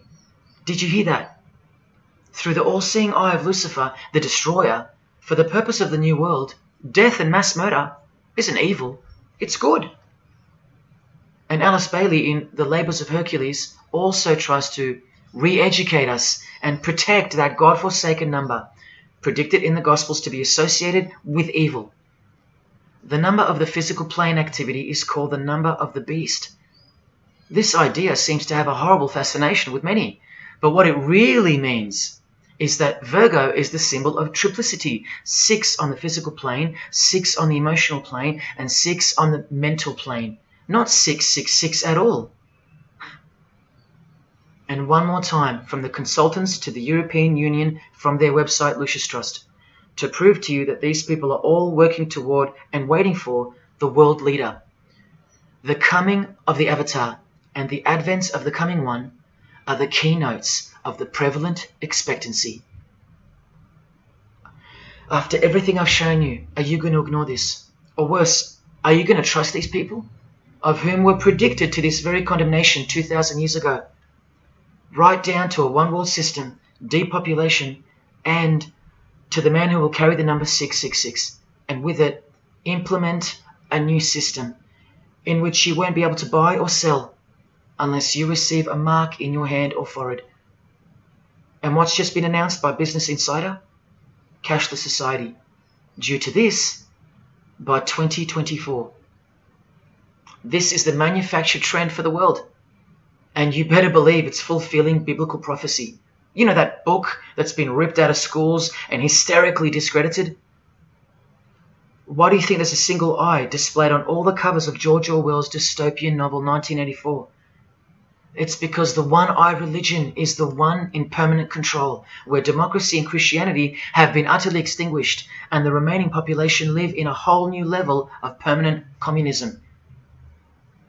It is well known that George Orwell himself had ties with the Fabian Society, which is a secret society complete with degrees of initiation. Tucked away neatly somewhere under the wing of Freemasonry, the Fabian Society's logo used to be this: a wolf in sheep's clothing, which is exactly what Freemasonry is. And it was a metaphor for gradually advancing socialism. And socialism is communism for slow learners. This level of denial on our part has been brought on by mass propaganda, because everything has been weaponized to work against you and God's truth. Education, entertainment, and economics. You're a slave to each one. And Freemasonry is the slave master. Listen to the Grand Pontiff of Universal Freemasonry tell you about it in Morals and Dogma. The blind force of the people is a force that must be economized and also managed as the blind force of steam. You are just blind energy to them, made to be enslaved. This force must have a brain. Who do you think the brain is? Freemasonry is the brain, obviously. And he's saying that we're just the body parts that move to its will. Look, these are some pictures I took of the local obelisk in my town. An erect phallus hidden in plain sight. See how the cube at the bottom is rough? In Freemasonry it's called the rough ashlar stone. Well, watch this from Morals and Dogma. The rough ashlar is the people, rude and unorganized. Once again, you can see what this secret society secretly thinks of you. Now see how the stone built on top is smooth? That's called the perfect ashlar. The perfect ashlar is the state, the rulers. Yeah, the one-eye sex cult of Freemasonry, which hides its master, Satanism. Now, where is this brain taking us? Remember, this guy is the general who fought against the United States forces to uphold the institution of slavery.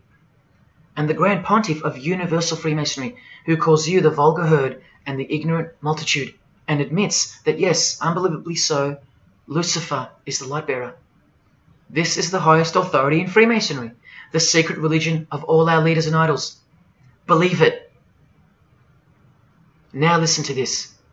The papacy and rival monarchies, all that will become the heritage of the temple, meaning the temple of Freemasonry. The world will soon come to us for its sovereigns and pontiffs. We shall constitute the equilibrium of the universe and be rulers over the masters of the world. They're gonna own it all. And it's true, the papacy and the monarchy have fallen into their hands. All Freemasons now. This is a 150-year-old book, so you can see how far ahead they plan, while we stay ignorant. How do you suppose that they won't achieve the New World Order? The New World Order of death. Of combined and systematic movement and effort, the great revolution prepared for by the ages will begin to march. The future is all planned for by them, And the revolution prepared for by the ages is coming. And it'll look like a natural occurring event, just as current events seem natural. Lastly, from his other book, Legenda, and reading from the ancient and accepted Scottish rite of Freemasonry, Albert writes, "And thus the warfare against the powers of evil, meaning Christianity, that crushed the order of the temple in the 1300s, goes steadily on, and freedom marches ever onward toward the conquest of the world." The conquest of the world, guys. And this is their method. Ingenious as it is, the double-headed eagle, the left and right paradigm.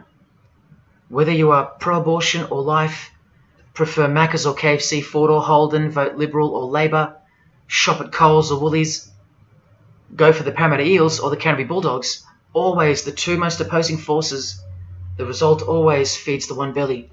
The two heads always serve the same Masonic beast. Do you get it? That's number one. Number two is the horribly magnificent motto of their double-headed eagle, Ordo ab Chaos. That means order out of chaos. It's the ultimate way to achieve your sinister goals while looking like a hero. With one hand, they create beautiful and noble things. With the other hand, the hidden hand, they destroy and pervert. Then the helping hand comes back in to save or fix things again, alternating from one to the other, while nudging toward a predetermined goal, until finally reaching that goal that's set in mind in the first place. All the while, you never knew that the same hand that's saving you is the same hand that was destroying you in the first place. Order out of chaos. Their order out of their chaos. Another way to look at it is this. Z creates or exploits a problem, then attributes blame to others. Y reacts by asking Z for protection and help to solve the problem. Z offers the solution that was planned for by them long before the crisis occurred. Ordo ab Chaos, order out of chaos. Now you can change Z and Y to suit any scenario. For example, your best friend who wants to sleep with you creates or exploits a problem, then attributes blame to others. You react by asking your best friend who wants to sleep with you for protection and help to solve the problem. Your best friend who wants to sleep with you offers the solution that was planned by them long before the crisis occurred. Each time your best friend gets closer and closer to you until eventually they're in your bed. How about your employee creates or exploits a problem, then attributes blame to others? The employer reacts by asking the employee for help to solve the problem. The employee offers the solution that was planned by them long before the crisis occurred. The employee eventually gets the promotion. But this is the way I really want to put it. The government creates or exploits a problem, then attributes blame to others. The population reacts by asking the government for protection and help to solve the problem. The government offers the solution that was planned by them long before the crisis even occurred. This is how the Great Revolution, prepared for by the ages by the Freemasons, will begin. So who's going to warn you? Even modern Christianity is steered by Freemasonry. Hillsong won't warn the sheep about Freemasonry and the One World Government.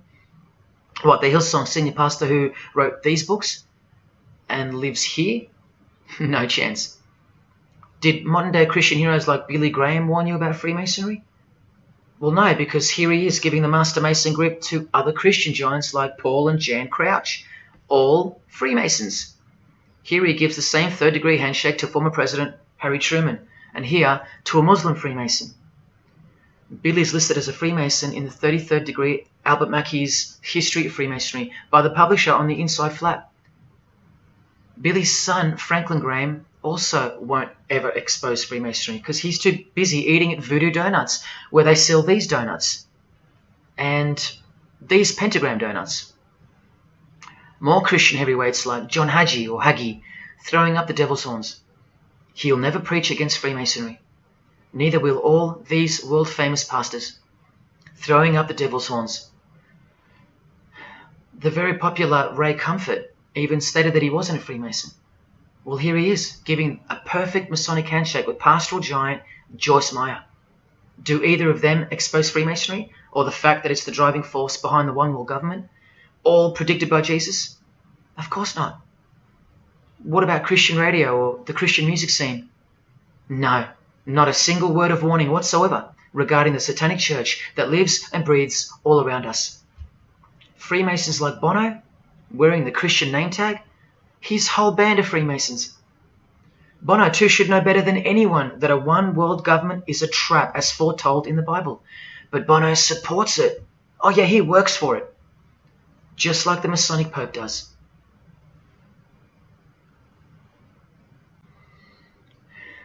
Even if by some freak chance they didn't know any better.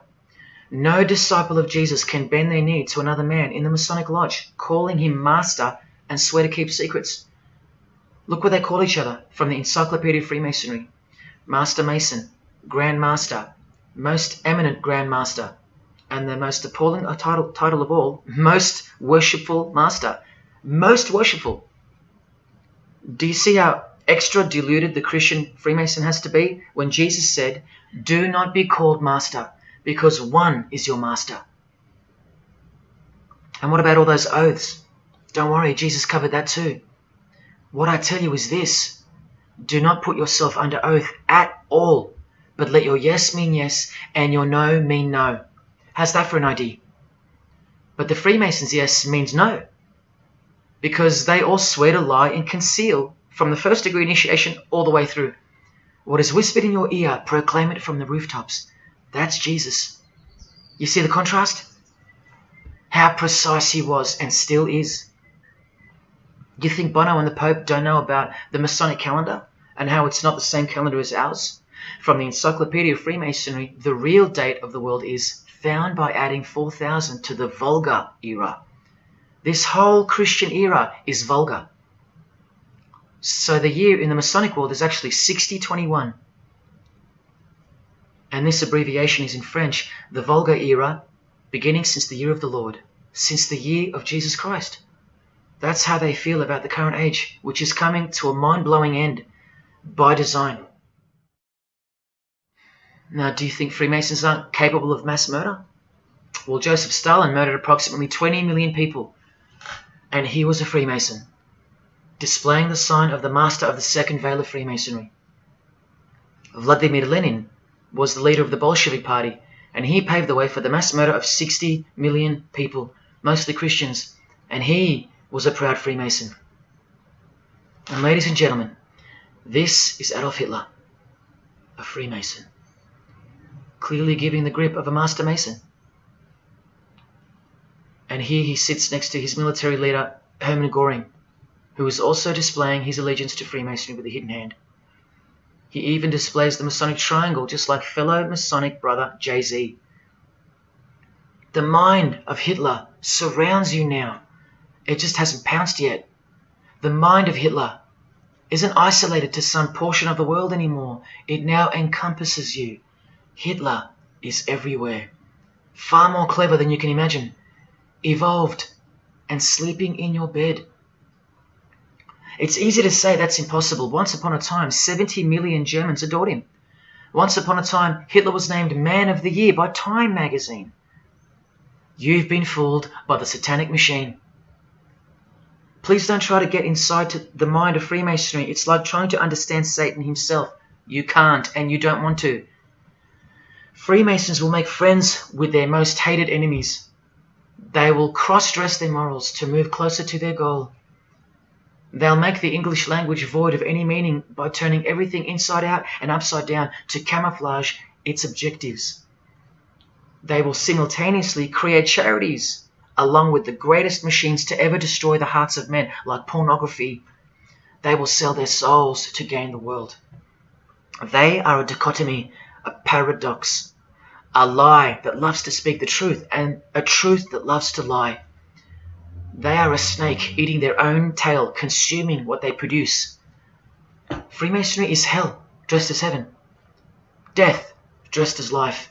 Its God is an angel of darkness dressed as an angel of light, and 90% of its membership is a shield, lost in its symbolism. Freemasonry has become the ally and the opposition. Who are the biggest voices on so-called climate change in recent years? Which is more order out of chaos? Al Gore, a Freemason, and Greta Thunberg. From a Jesus-hating, secret society family. Freemason and former Russian President Mikhail Gorbachev said this in 1996. Yes, the whole world is under the control of the evil one, like the Gospels say. Freemasonry controls the opposition, with the most popular conspiracy theorists Alex Jones and David Icke, both banned, yet both secretly Freemasons, who will lead you in every direction except into the arms of the ultimate power of the Gospels. Every noteworthy religion is comfortably caught in the Masonic net, because they all stem from a lie. Here's the Dalai Lama with a bunch of Freemasons. He just loves hanging out with famous people. Here he's throwing up the devil's horns with Freemason Gene Simmons. But there's no way the Dalai Lama can be a Freemason, right? Well, here he is displaying the hidden hand of the Freemasons next to George W. Bush, a fellow brother. That's right, the Dalai Lama is a Freemason, under an oath of silence and sworn to secrecy. Are you going to wake up now? Here he is with his students in his temple. And what's behind him? This symbol. Can you see? The pyramid with the emanating eye on top, symbolized by a sun, which you know now is the phallus of the god of this world, shooting forth his generative light, his mystical sperm that gives life, and whose one eye transcends good and evil, both of which are just illusions of the mind. Understanding this comes by initiations, and yes, tantric initiations are used in Tibetan Buddhism. Gerald York was the Dalai Lama's emissary, his personal representative to the West, and he was personal friends with 33rd degree Freemason and Satanist Aleister Crowley, who wrote 20 essays named Aleister Crowley, The Golden Dawn, and Buddhism. And he also served as a consultant to the movie Lucifer Rising, the Dalai Lama's representative. See how the eye can also be represented by the sun, caught behind the moon in this movie poster. That's just like the Dalai Lama's logo. And here's a scene from the movie with the Masonic square and compass hidden in plain sight. Look at the symbol of Buddhism, and look at the floor inside every Masonic lodge, symbolizing opposites and equilibrium, which creates life, and where evil is not what it seems, it's necessary. Why do you think the New Age author Christopher Hyatt, who writes that the Grand Vicar of Lord Lucifer is soon to be crowned Prime Minister of the world, notes in that same book his appreciation of Nietzsche, the man who states that the Christian is the sick animal man, the Zohar, which is witchcraft, and Buddha. These are the people he appreciates. Why does he lump Buddha into the same basket? I'll tell you why right now. Because in his highest manifestation, the Buddha, seeing the illusionary world through the all-seeing eye, his third eye, would not interrupt a rape if he happened to walk by, so as to stay detached from the karmic cycle. Whereas Jesus, knowing everything and more than the Buddha, would sacrifice himself, because he was born to destroy evil, not transcend it. So tell me, who would you rather have walk by if you were being raped? A transcendental meditator or Jesus Christ? Whatever you think of me, you will have to reconcile the fact that all the leaders of the world, from Scott Morrison to the Dalai Lama, belong to the very same secret society as Adolf Hitler did, Freemasonry. The secret religion no one speaks about, for good reason, and by good I mean very, very evil. What do you think is going on here? I've told you almost exactly what's going on. We're in a lot of trouble, because in the land of the blind, the one-eyed man is king, and Hitler, Stalin, and Lenin combined will be child's play compared to what's just ahead.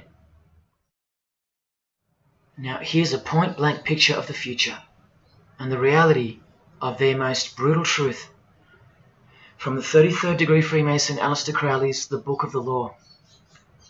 We have nothing but the outcast and the unfit.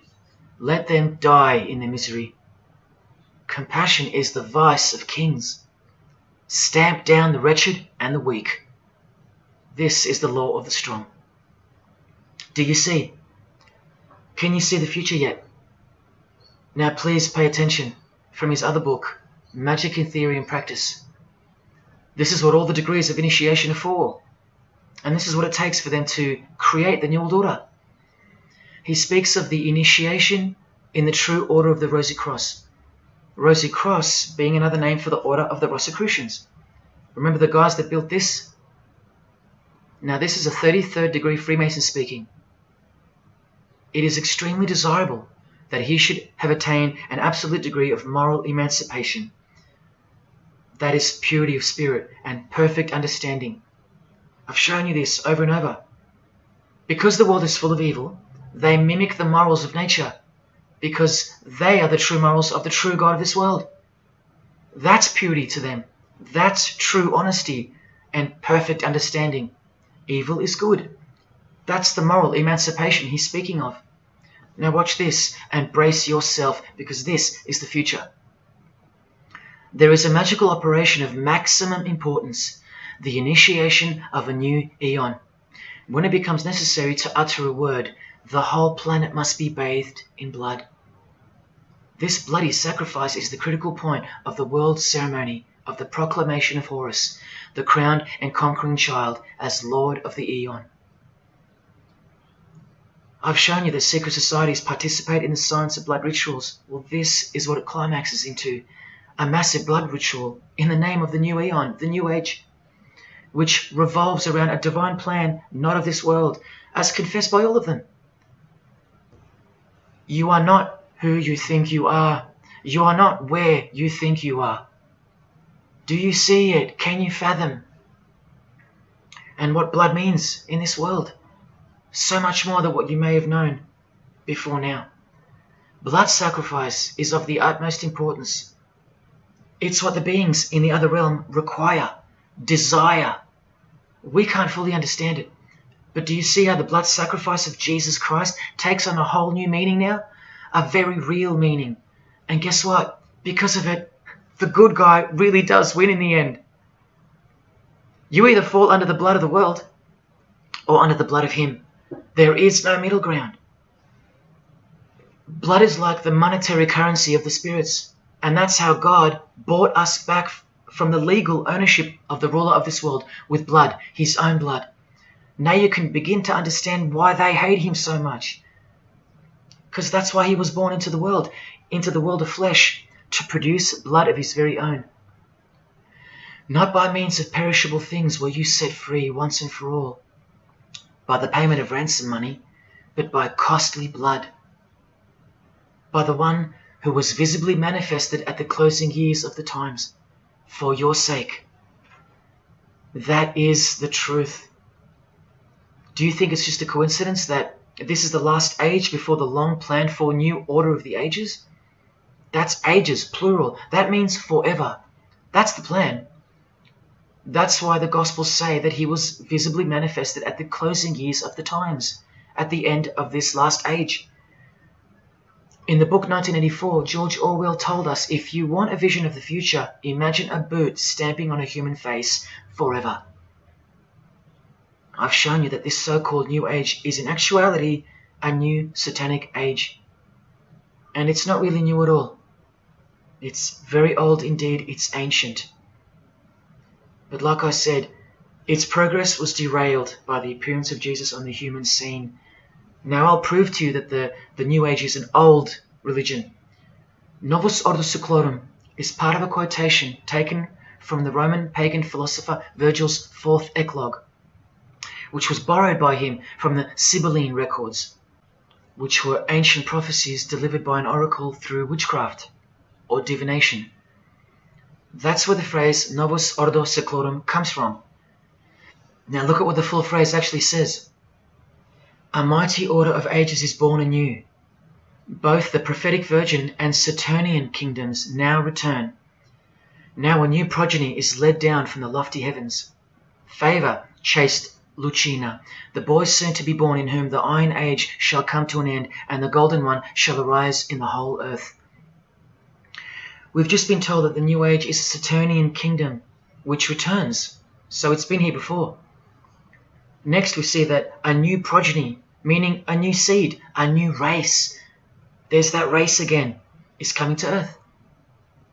And that a boy will be born who will bring the Iron Age, which is the age we're currently in, to an end.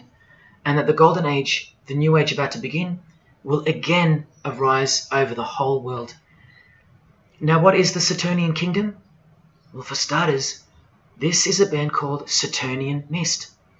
And here on their front cover, we have a reference to magic. Then we see by the singer's shirt, they're Satanists. Then with his other shirt, we see the connection once again between the inverted pentagram of Satanism and the one eye of Freemasonry, the secret religion of the who's who of planet Earth. Freemason and Satanist Marilyn Manson has a song called Satanalia, and on a satanic website on ritual offerings for demonic bindings, we find that Satan is Saturnian in nature. Here on the front page we see the inverted pentagram under the head of the Baphomet, and right next to it, a version of the square and compass of the Freemasons, of which a lodge is located near a suburb near you, no matter where on earth you live. The Satanic Church hidden in plain sight. Now let's go straight to the source so you can see for yourself the nature of the New Age Saturnian kingdom found in the full quote of the Freemasons' New World Order seal. From this book, which is a factual study of the single most influential occult organization in modern Germany, the Fraternitas Saturni, or the Brotherhood of Saturn. We learn of the path of the Saturnian initiate, which is outlined in detail with the meaning of all 33 grades, 33 degrees of Freemasonry. This is the very same thing, the same objectives. All secret societies work for the same goal because they all have the same spirit. The only difference between Freemasonry and this Saturnian fraternity is that your local Masonic lodges are veiled and camouflaged filtering systems for future Satanists, from which all influential figures of society are chosen, where the real religion begins at the 33rd degree. Whereas with orders like the Saturnian Brotherhood, there is no filtering system. As such, you're a student of Satanism from the first degree. That's why Satanism's takeover would have been impossible without international Freemasonry. The Saturnian teachings include sexual mysticism, sex magic, and Nietzschean Thelemism. Nietzsche, remember the guy who says that Christians and the mindset to help the weak makes up the sick animal man? The guy who wrote this book and doesn't believe in good and evil. And Thelemism, from 33rd degree Freemason, who says that in this book that to initiate the New Age, the whole world must be bathed in blood in a bloody sacrifice before man can accept the law of Thelema. Nietzschean Thelemism. That's what the New Age Saturnian kingdom, from which the Freemasons took this phrase from, actually looks like. This factual study on the Saturnian Brotherhood is filled with references to Lucifer, Satan, magic, sex magic, blood, sacrifice, the number 666 as mentioned by Jesus Christ himself, and of course, Freemasonry. The secret society that all of our politicians and entertainers belong to. And what's the demonic sigil for Saturn? The Masonic square and compass. Are you going to snap out of it now? When you see a beautiful sunrise and smell the fresh air, or hear a great song, or see a great movie, are you going to forget where you really are?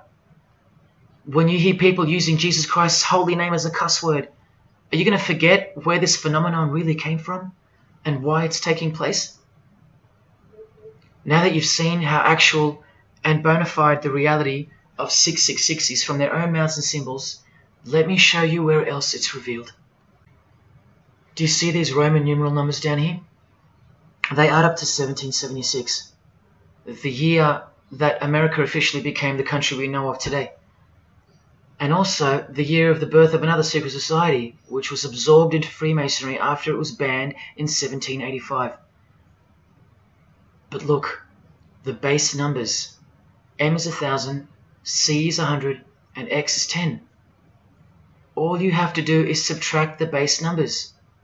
1776 minus 1,000 minus 100 minus 10. Or simply remove the Roman numerals which represent the base numbers. No, I'm not playing tricks on you. Neither are your eyes. But someone else is. Now that you've seen the prevalence and seriousness of this horrid number, now that you've seen what you've seen, I can show you where else it appears.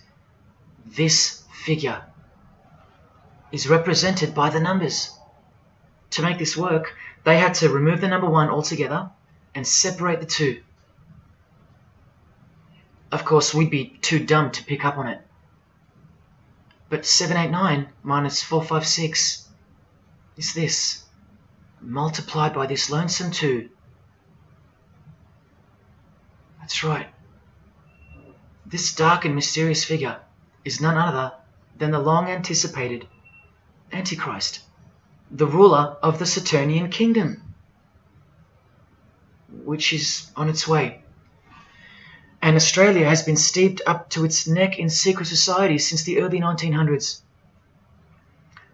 World Economic Forum logo, with this slash through the O's, is of course representative of the number of the ruler of the New Age, 666. The barcode is the primitive version of the worldwide system that Jesus predicted would revolve around the number of the beast. And as you can see, the base of every single barcode in all the world is 666. No matter if the lines are on the ends and in the middle are elongated or not.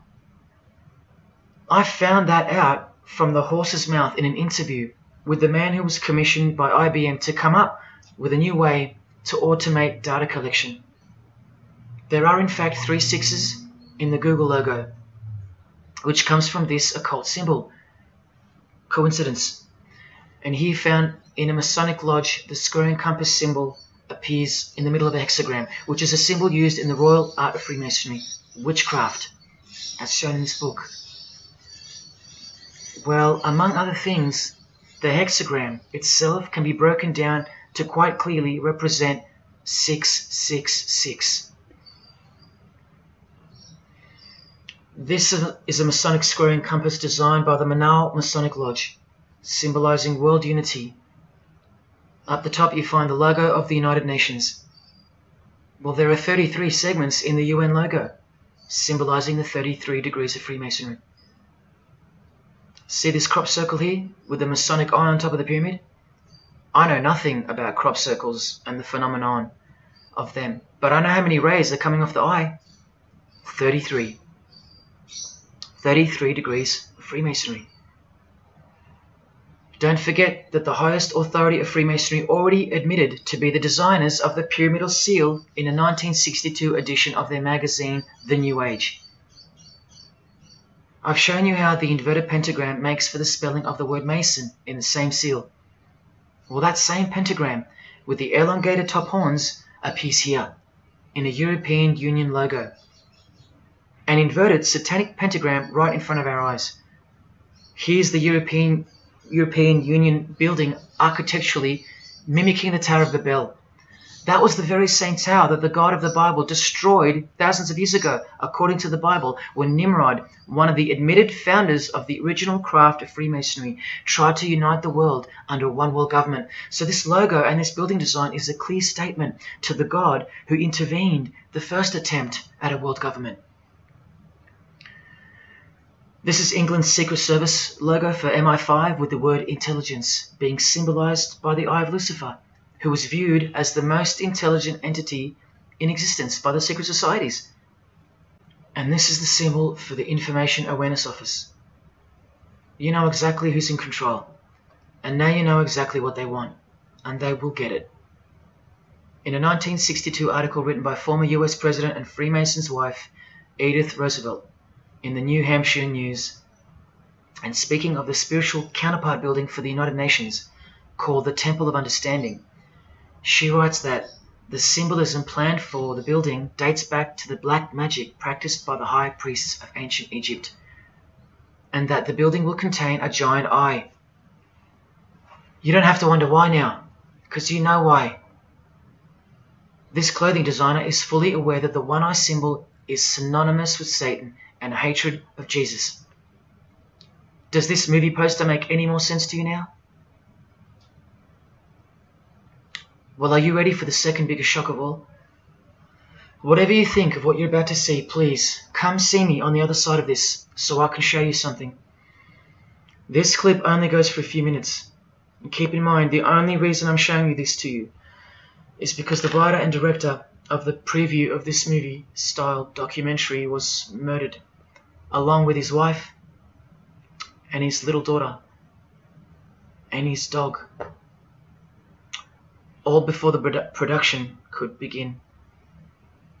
The murder was made to look like a murder-suicide, the news of which never made national broadcasts, just the local news. Case closed, nothing to see here. You have to ask yourself why, after so many movies with a dystopian, World War, totalitarian type theme, why was this movie so dangerous and strictly unacceptable for public viewing, that a whole family would be murdered? Well, this movie was going to tell us about America's secret destiny. And one other thing which you'll see on the other side of this clip, an amazing thing. As titled by Manly P. Hall over 100 years ago, what's the secret destiny of America? Well, it's this.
What was David's hidden message inside the Grey State? And could it be the reason for his death? Perhaps the scariest part of Grey State's conceptual trailer is this character here, who appears to be operating a guillotine. David Crowley was very intentional in this frame of the movie.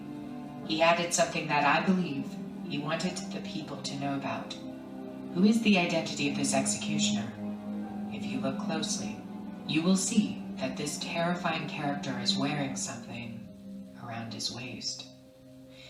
It appears to look like an apron.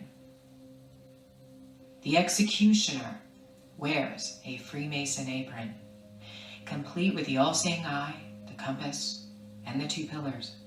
I do believe David Crowley is trying to tell us something. He is telling us that the organization behind the French and American revolutions, the organization behind the Italian Revolution of 1830, the organization that outlined a plan to overtake the Vatican in a document called the Alta Vendita, the organization behind the Trail of Tears and the deaths of thousands of Native Americans under Freemason Grandmaster Andrew Jackson, the organization behind the Ku Klux Klan in the United States post-Civil War and its rebirth in 1915, the organization behind Hiroshima and Nagasaki during 33rd degree Freemason Harry Truman's presidency. These are men with a radical revolutionary agenda throughout the entire world because they worship and follow a radical revolutionary deity, the first to have led a revolt against the Most High Lord.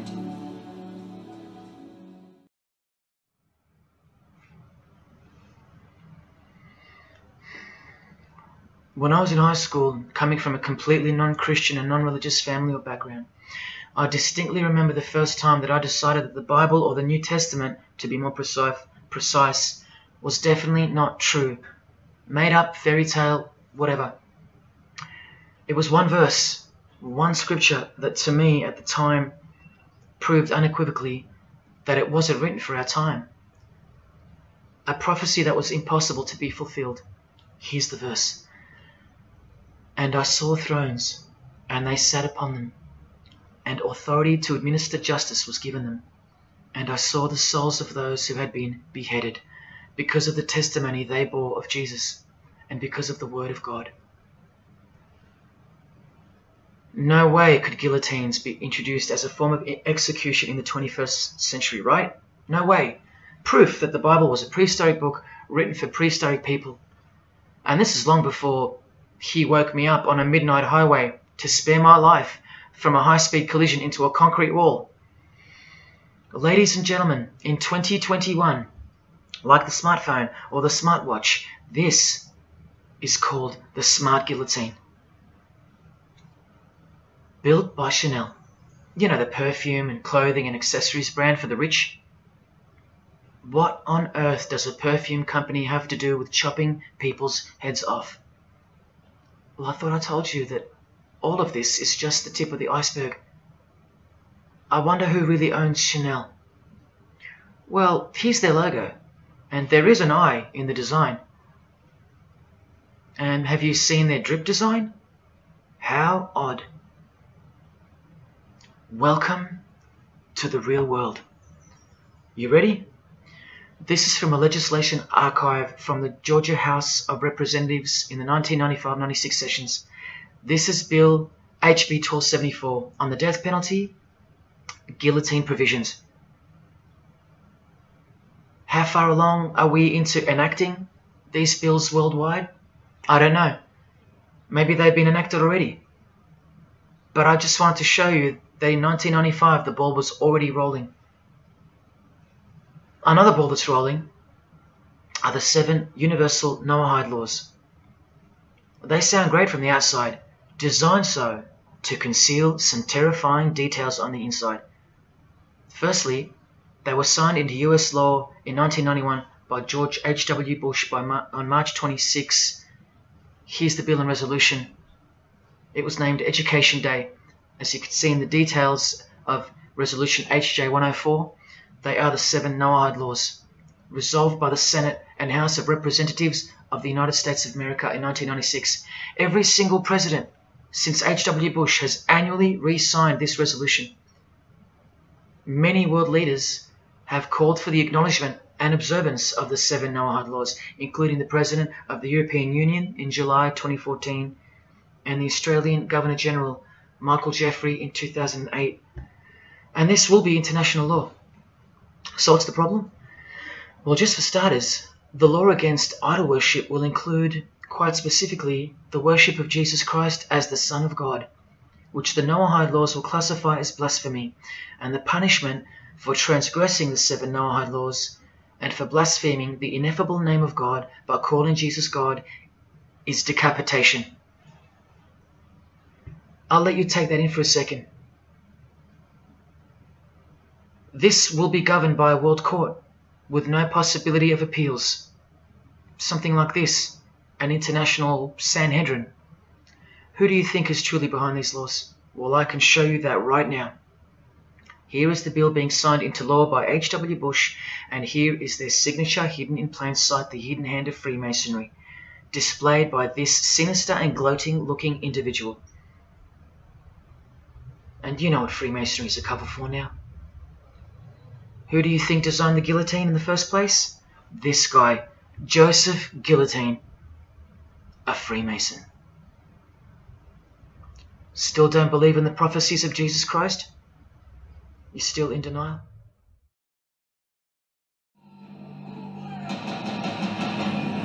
Last night I dreamt about how things were. When I woke up here.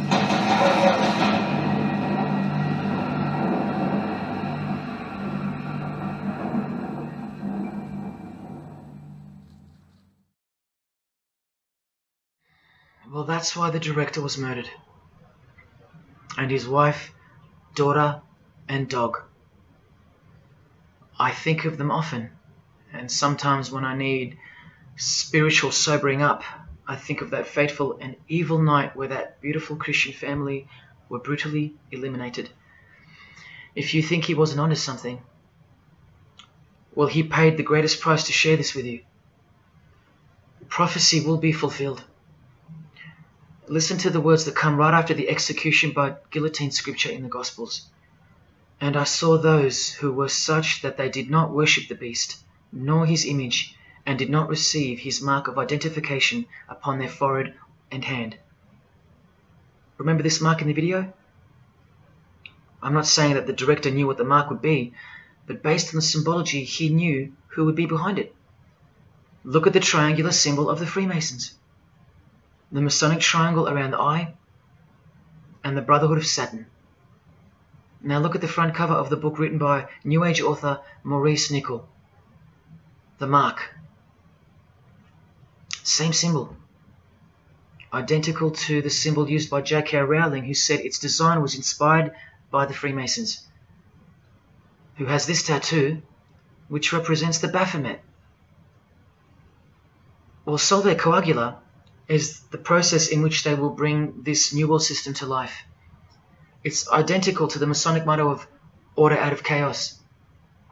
Solve means dissolve or destroy, and coagula means to bring the elements back together into a new and higher form, a new and higher system. Jesus described it as the beast system, and one way or another, we will be marked as a form of identification in order to participate. But first, chaos must ensue. A deep Masonic truth, which is mostly true anyway, is that destruction precedes construction. It's like having to destroy a tree in order to create a table. The same principle applies to creating the New Age. That's why I know that the process which involves the creation of a new system must involve the destruction of this one. Now, this is the last referenced work I'm going to use to show you who will be the head of that system, that one world government. A book by David Spangler, considered as one of the founding fathers of the modern New Age. He also has an intimate relationship with the United Nations, as shown in 1975 document which was uploaded to the UN archives in 2006. Please pause to confirm that, where you can find his name listed under the Board of Directors for the Planetary Citizens Group. In his book, Reflections on the Christ, David Spangler, remember, one of the founding fathers of the New Age and a member of the Board of Directors in a United Nations sanctioned program, repeatedly upholds and honors the entity known as Lucifer. He tells us all about what is required to step into the New Age. Well, mainly, what's required is a new understanding of the angel Lucifer. He writes that when this great project of evolution began, man went forth as consciousness to learn his divinity, and Lucifer went with him. It is important to see that Lucifer, described as an angel, a being, a great and mighty planetary consciousness. He says that, just like in Halloween and trick or treat, if the person offers a treat to Lucifer who knocks on his door, And the person says to Lucifer, come in, and I will give to you the treat of my love and understanding, and I will uplift you in the light and presence of the Christ. Christ meaning my outflow. Then Lucifer becomes that being who carries the ultimate treat, the light of wisdom. Lucifer represents experience. Lucifer is literally the angel of experience.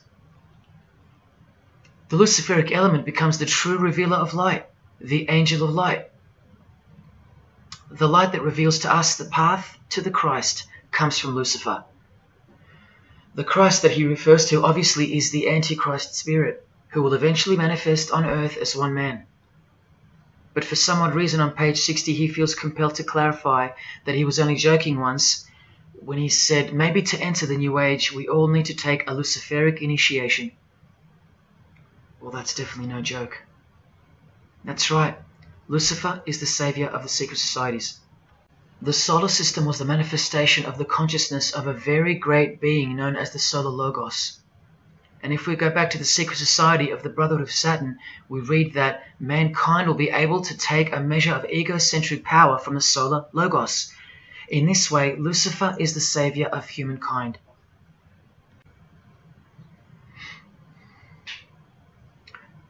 Do you see who you're dealing with?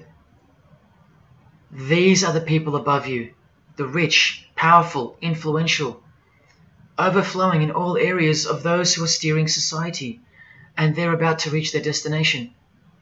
Who showed you? Who told you? Who warned you? Jesus Christ did. Oh, those pesky Christians.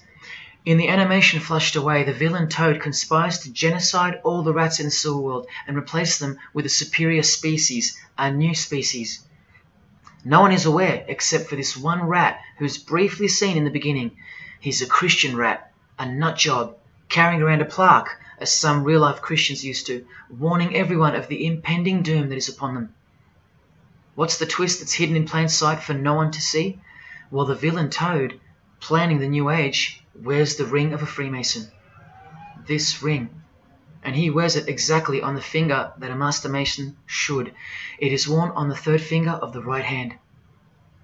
There is one who predicted it all, and they know that. That's why he's been so thoroughly discredited, or so it seems. Yes, the nutjob Christian was right all along. Remember one last thing before I close.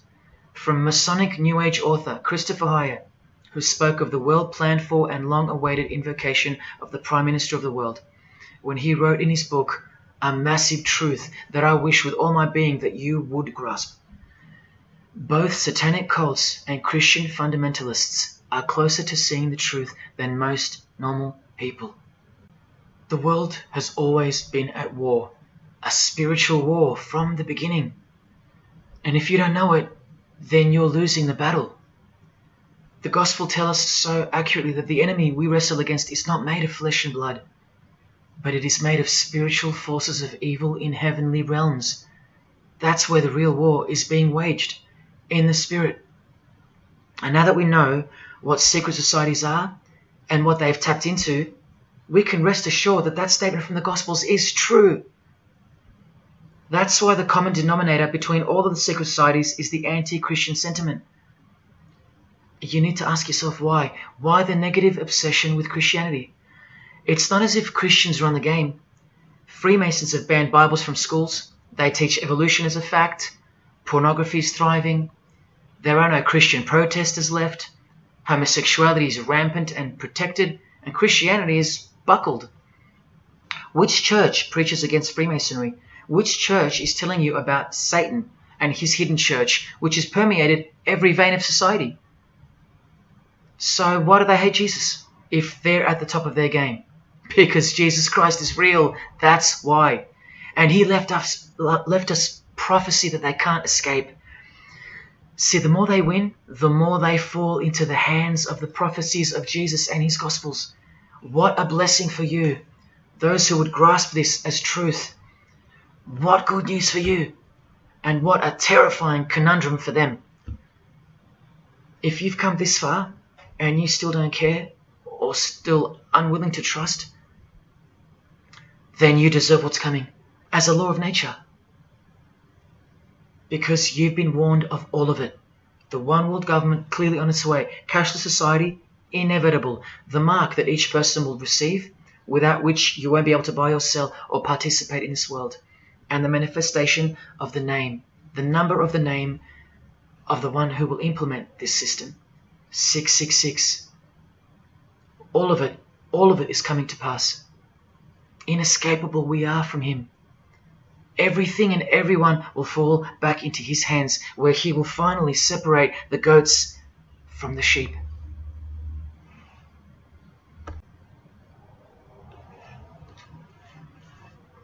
Now watch the Bible destroy Freemasonry like no other book in 2 minutes. Regarding their lodges and obelisks, their heart is faithless. Now they must bear their guilt. The Lord will break down their altars and destroy their sacred obelisks. And speaking of the bloodline that gave birth to Jesus, God says, "You shall not set up for yourselves a sacred pillar, which the Lord God hates." See what you're up against, Freemasonry? While Freemasonry meets and speaks in darkness and secret, Jesus said, "I have spoken openly for all the world to hear, and in secret I've said nothing." Freemasons are known as builders. Well, the stone which the builders rejected has become the cornerstone. Everyone who falls on that stone will be dashed to pieces. Anyone on whom it falls will be crushed. Every Masonic lodge is built so that all the members face the east. Who are these men with their backs toward the temple, facing the east and worshipping the sun? It is detestable. Freemasonry does evil in secret with their hidden hand, but they blow a trumpet over the hand that does good. But Jesus says, when you give to the needy, do not let your left hand know what your right is doing. Your good deed must be in secret, and your Father who sees what is done in secret will reward you. You can't become a Mason if you're broke, blind, maimed, or have a criminal record. Jesus said, but when you give a banquet, invite the poor, the crippled, the lame, the blind. Freemasonry takes pride in its secret rituals and is hungry to rule the world. The Gospels say that their destiny is destruction. They make appetite their God. They take pride in what should bring shame. Their minds are set on earthly things. Freemasonry believes that the light is but darkness visible. The Bible says, woe to those who call evil good and good evil, who put darkness for light. And Jesus further said, if therefore the light which is in you be darkness, how great a darkness that would be. Freemasons spend their whole lives taking gruesome oaths of secrecy. Jesus said, but above all things, my brethren, stop the practice of putting yourselves under oath. Freemasonry is built upon a hierarchical system, a pyramidal system. Jesus said, for everyone who exalts themselves will be humbled, and whoever humbles themselves will be exalted. We could go on and on, but we're going to end on this one. Exclusively written for the practices in the lodge room of political Freemasonry.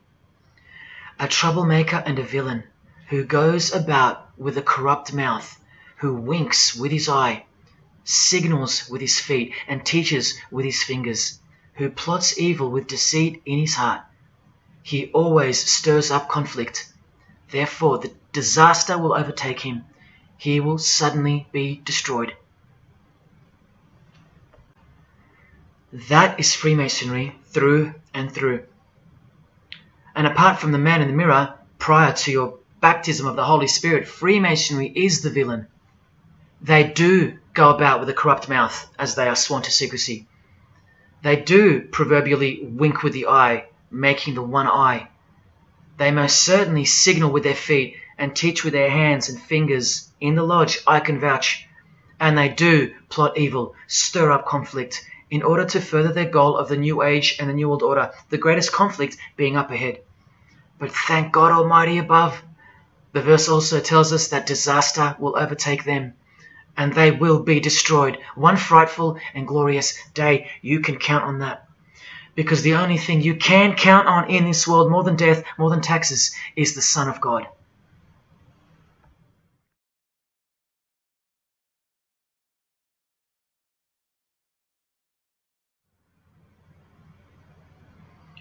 This is it. This is the last shock, and by far the biggest.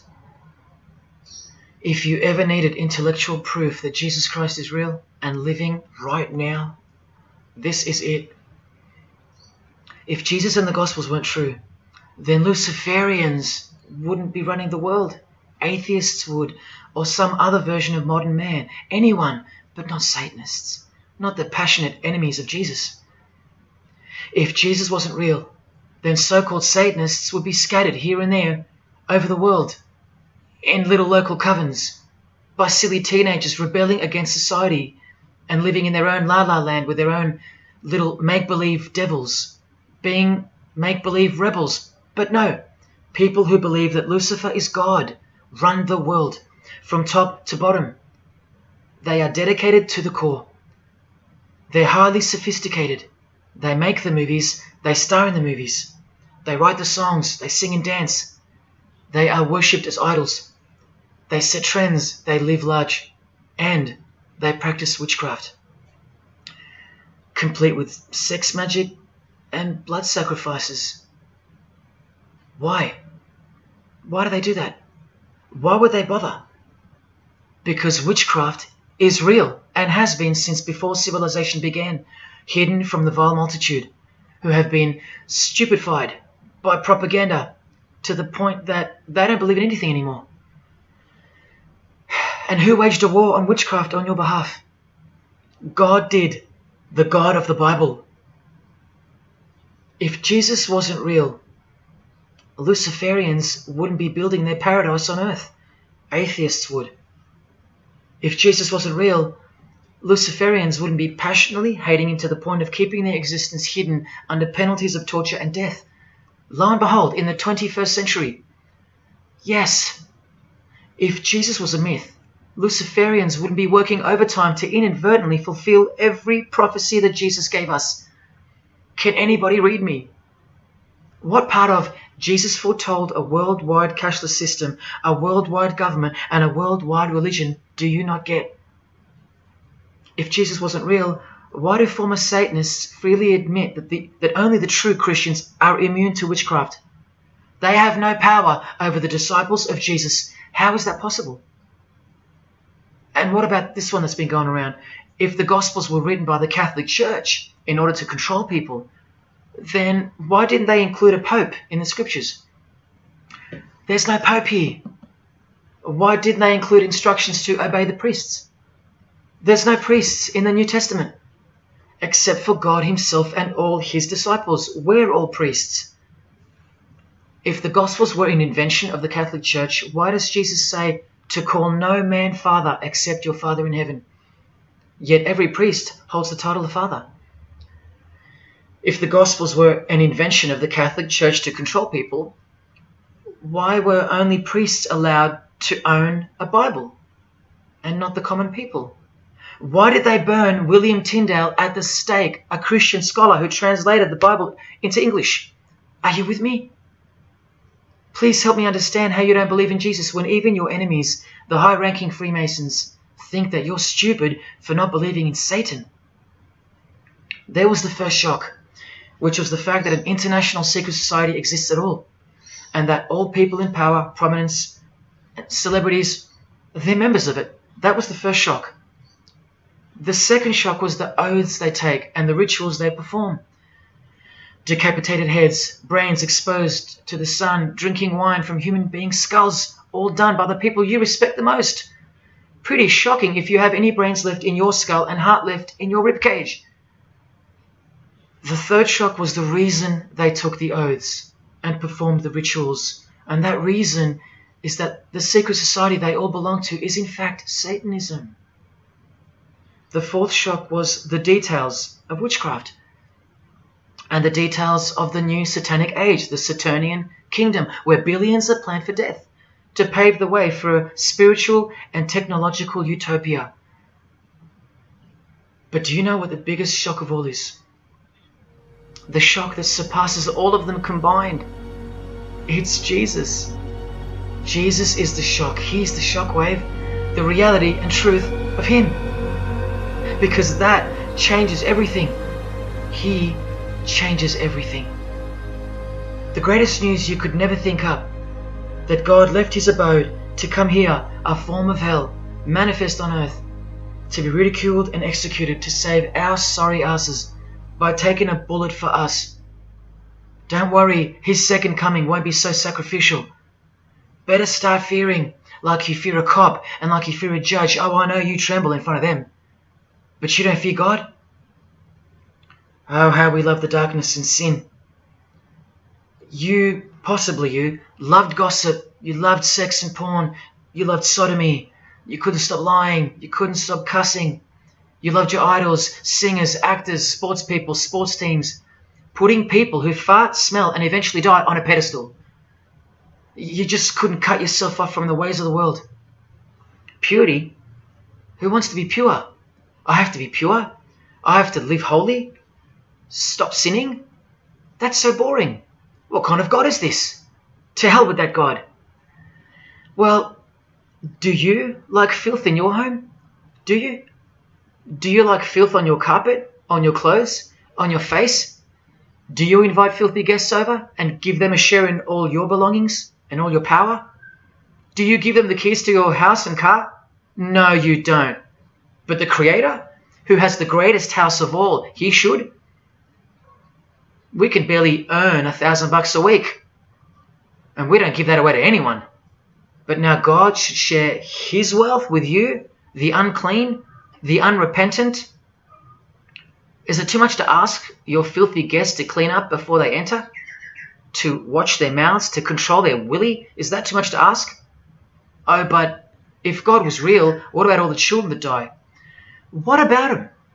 What are you doing about them? Are you still stuck on which phone you're going to upgrade to or what's for dinner? Why don't you leave your abode, your luxuries and your loved ones and risk it all to go save some children yourself? Oh, but what about all those who've never heard of Jesus?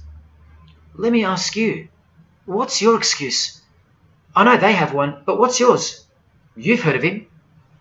Every morning you wake up and look at the calendar is a testament to his name, because it's 2021 in Australia, it's 2021 in Brazil, it's 2021 in China, it's 2021 in every single country in the world. So let me ask you, 2021 years since what? Like I said, just waking up in the morning and knowing what day it is a testament to him. But if God was real, why wouldn't he just show himself? Show himself to who? To you?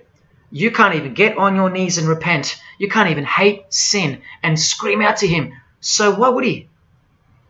How do I get the girl if I don't ask her out? And if I do, maybe she rejects me the first time and the second. How bad do I want her? How hard will I try? Most haven't even knocked on his door. Well, I did. I just kept knocking and knocking, and then I started banging and banging. I refused to leave his porch. I lay there like a hungry puppy. But even when he answered the door, I did the runner, because he was too big for me, and I loved sin a little too much. Yet he still left the light on for me. But here's the craziest part about people who ask me why he doesn't just show himself the way they'd like him to. Their hearts have been so hardened that even if he did appear to them, in 2 weeks they would go back to being their old self, and he knows that. That's why. They might even forget it ever happened. Oh, that was just a crazy day. That was probably all in my head. Oh, how we love to make excuses. But if God was real, what about all the other gods? What other gods? Did Buddha perform a miracle for you? Did he affect a plethora of witnesses? Were his followers stoned to death, sawn in half, eaten alive? Did historians of his era leave any trace of him? Did he prophesy all the kingdoms that would appear on earth, and in what order? Did he foretell of worldwide floods, of enemies that would despise his followers, use his name as a cuss word, and eventually attempt to set up a world kingdom? Did his appearance change the calendar from one end of the world to the other, and predict that his appearance would in fact change the calendar? What did the Prophet Muhammad do for you? Apart from stealing Jesus from billions of people and corrupting the Gospels, did he dedicate his entire life to sinlessness?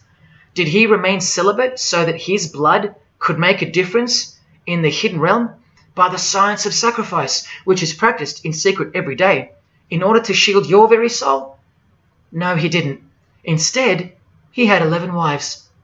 One of them was 9 years old, and he lived like a king, while the real king lived like a slave, and died like one too, and washed the feet of his disciples while demons trembled at his name and presence, and still do. And let's not even bother with the other pagan gods, Osiris, Odin, Vishnu, all inventions of fertility cults that worship the sun, sex, genitals, death, destruction, agricultural religions. Did anyone else apart from Jesus Christ ever say the words, "I am the truth"? Have those words even ever come out of someone's mouth? I've heard of "I know the truth," "I have the truth," but "I am the truth"? That doesn't even make sense. Unless truth itself was once upon a time born on earth as a man. Well, of course he's the truth. Where are all the heart-wrenching, knee-buckling testimonies about the indescribable power of this Holy Spirit, which comes in to sweep you off your feet and drown you in its tides, changing you forever? Where are all those testimonies? I'll tell you where they are. In the Christian column. That's where. Oh yeah, you'll get them here and there in every genre, but Christian testimonies simply outclips the rest. Where are all the life-changing, electrifying Hindu testimonies? The Muslim testimonies? A Muslim, Buddhist, or a Jew on the street corner, or from the proverbial rooftops, shouting the truth for all to hear, no matter the cost, because they love us that much, because he loves us that much? Where are they? And Freemason testimonies? Have you even heard of one of those? Satanic testimonies? You ever heard of one of those? A Freemason on his knees, sobbing from joy because of the overwhelming knowledge that Lucifer loves him? No Mason or Satanist has ever done or heard of such a thing. But the biggest cult in size is the cult of society. Where do you think the word culture comes from? And the TV, the doctors, the idols, the PhDs, the scientists, they are the priests of the cult of society. You atheists think you don't live in a religious world of your own, filled with daily rituals and daily worship? Even your beliefs require faith in what your priests teach you. Evolution, no proof. Age of the earth, no proof. Distance of the sun, all faith-based on what you are told by strangers. You can see the rings of Saturn with your telescopes, but you can't see the buggy on the moon that was left behind in 1969, yet you still believe, because you have faith. Don't you worry, no matter who you are, you live in a religious world, because life is religion. And if you're still in the "I'm not religious" category, think again. You all worship something or someone, and your religion is futile. But for you, for the one, whoever you are, remember the advantage that evil has over good. A little good doesn't destroy evil, but a little bit of evil destroys all good. See this glass of water? One single drop of poison is enough to render the whole lot useless or deadly. That means that 99% of the goodness and purity of that water amounts to nothing, all because of one single drop. The whole glass is evil. And so it is with the human soul. You better believe it. Does anyone go out with a stain on their face or on their shirt? You think the soul can't be stained? Think about it. Just one lie makes you a liar. So you can't go where life is, stained with death? Now, in case someone thinks I'm playing the high and mighty role, I tell you this. I used to be a liar. I used to be a pervert. I used to be a drunkard. I used to smoke all kinds of poison. I used to have angry outbursts, use a filthy mouth, indulge in filthy humor. I used to. Past tense. But no more. He finally summoned me. He called my name for the last time. He took my dog, then my music. He took my band, broke it all, and broke me, flooded me clean. He sent for me. He woke me up from a deep sleep on a high-speed midnight highway with a whisper an actual whisper in my ear, and only meters between me and a concrete wall with my name on it, because he knew I had it in me. I had it in me to lay it all down, risk everything, so I can take a stand for him, for the Gospels, and for you. Well, this is me taking a stand. Brothers and sisters, I did all this for just one person, and I'll be hated and mocked and worse maybe, so that that one, whoever you may be, will wage war on sin and believe. Don't let even one drop in. No matter what the distractions this evil world may place in your path, in order to bury itself and its poison in your heart, where it will take root and overpower the 99% goodness in you. Just like only a few find success in this world, even fewer will find the kingdom. It's far more difficult than winning X Factor, or making $1 billion, or reaching a 33rd degree of a secret society. It's as difficult as loving your greatest enemy. And that's just about impossible. But if you can figure out how to do that, then you've found the road to life. And I hope to see you soon. God love. Jesus wins.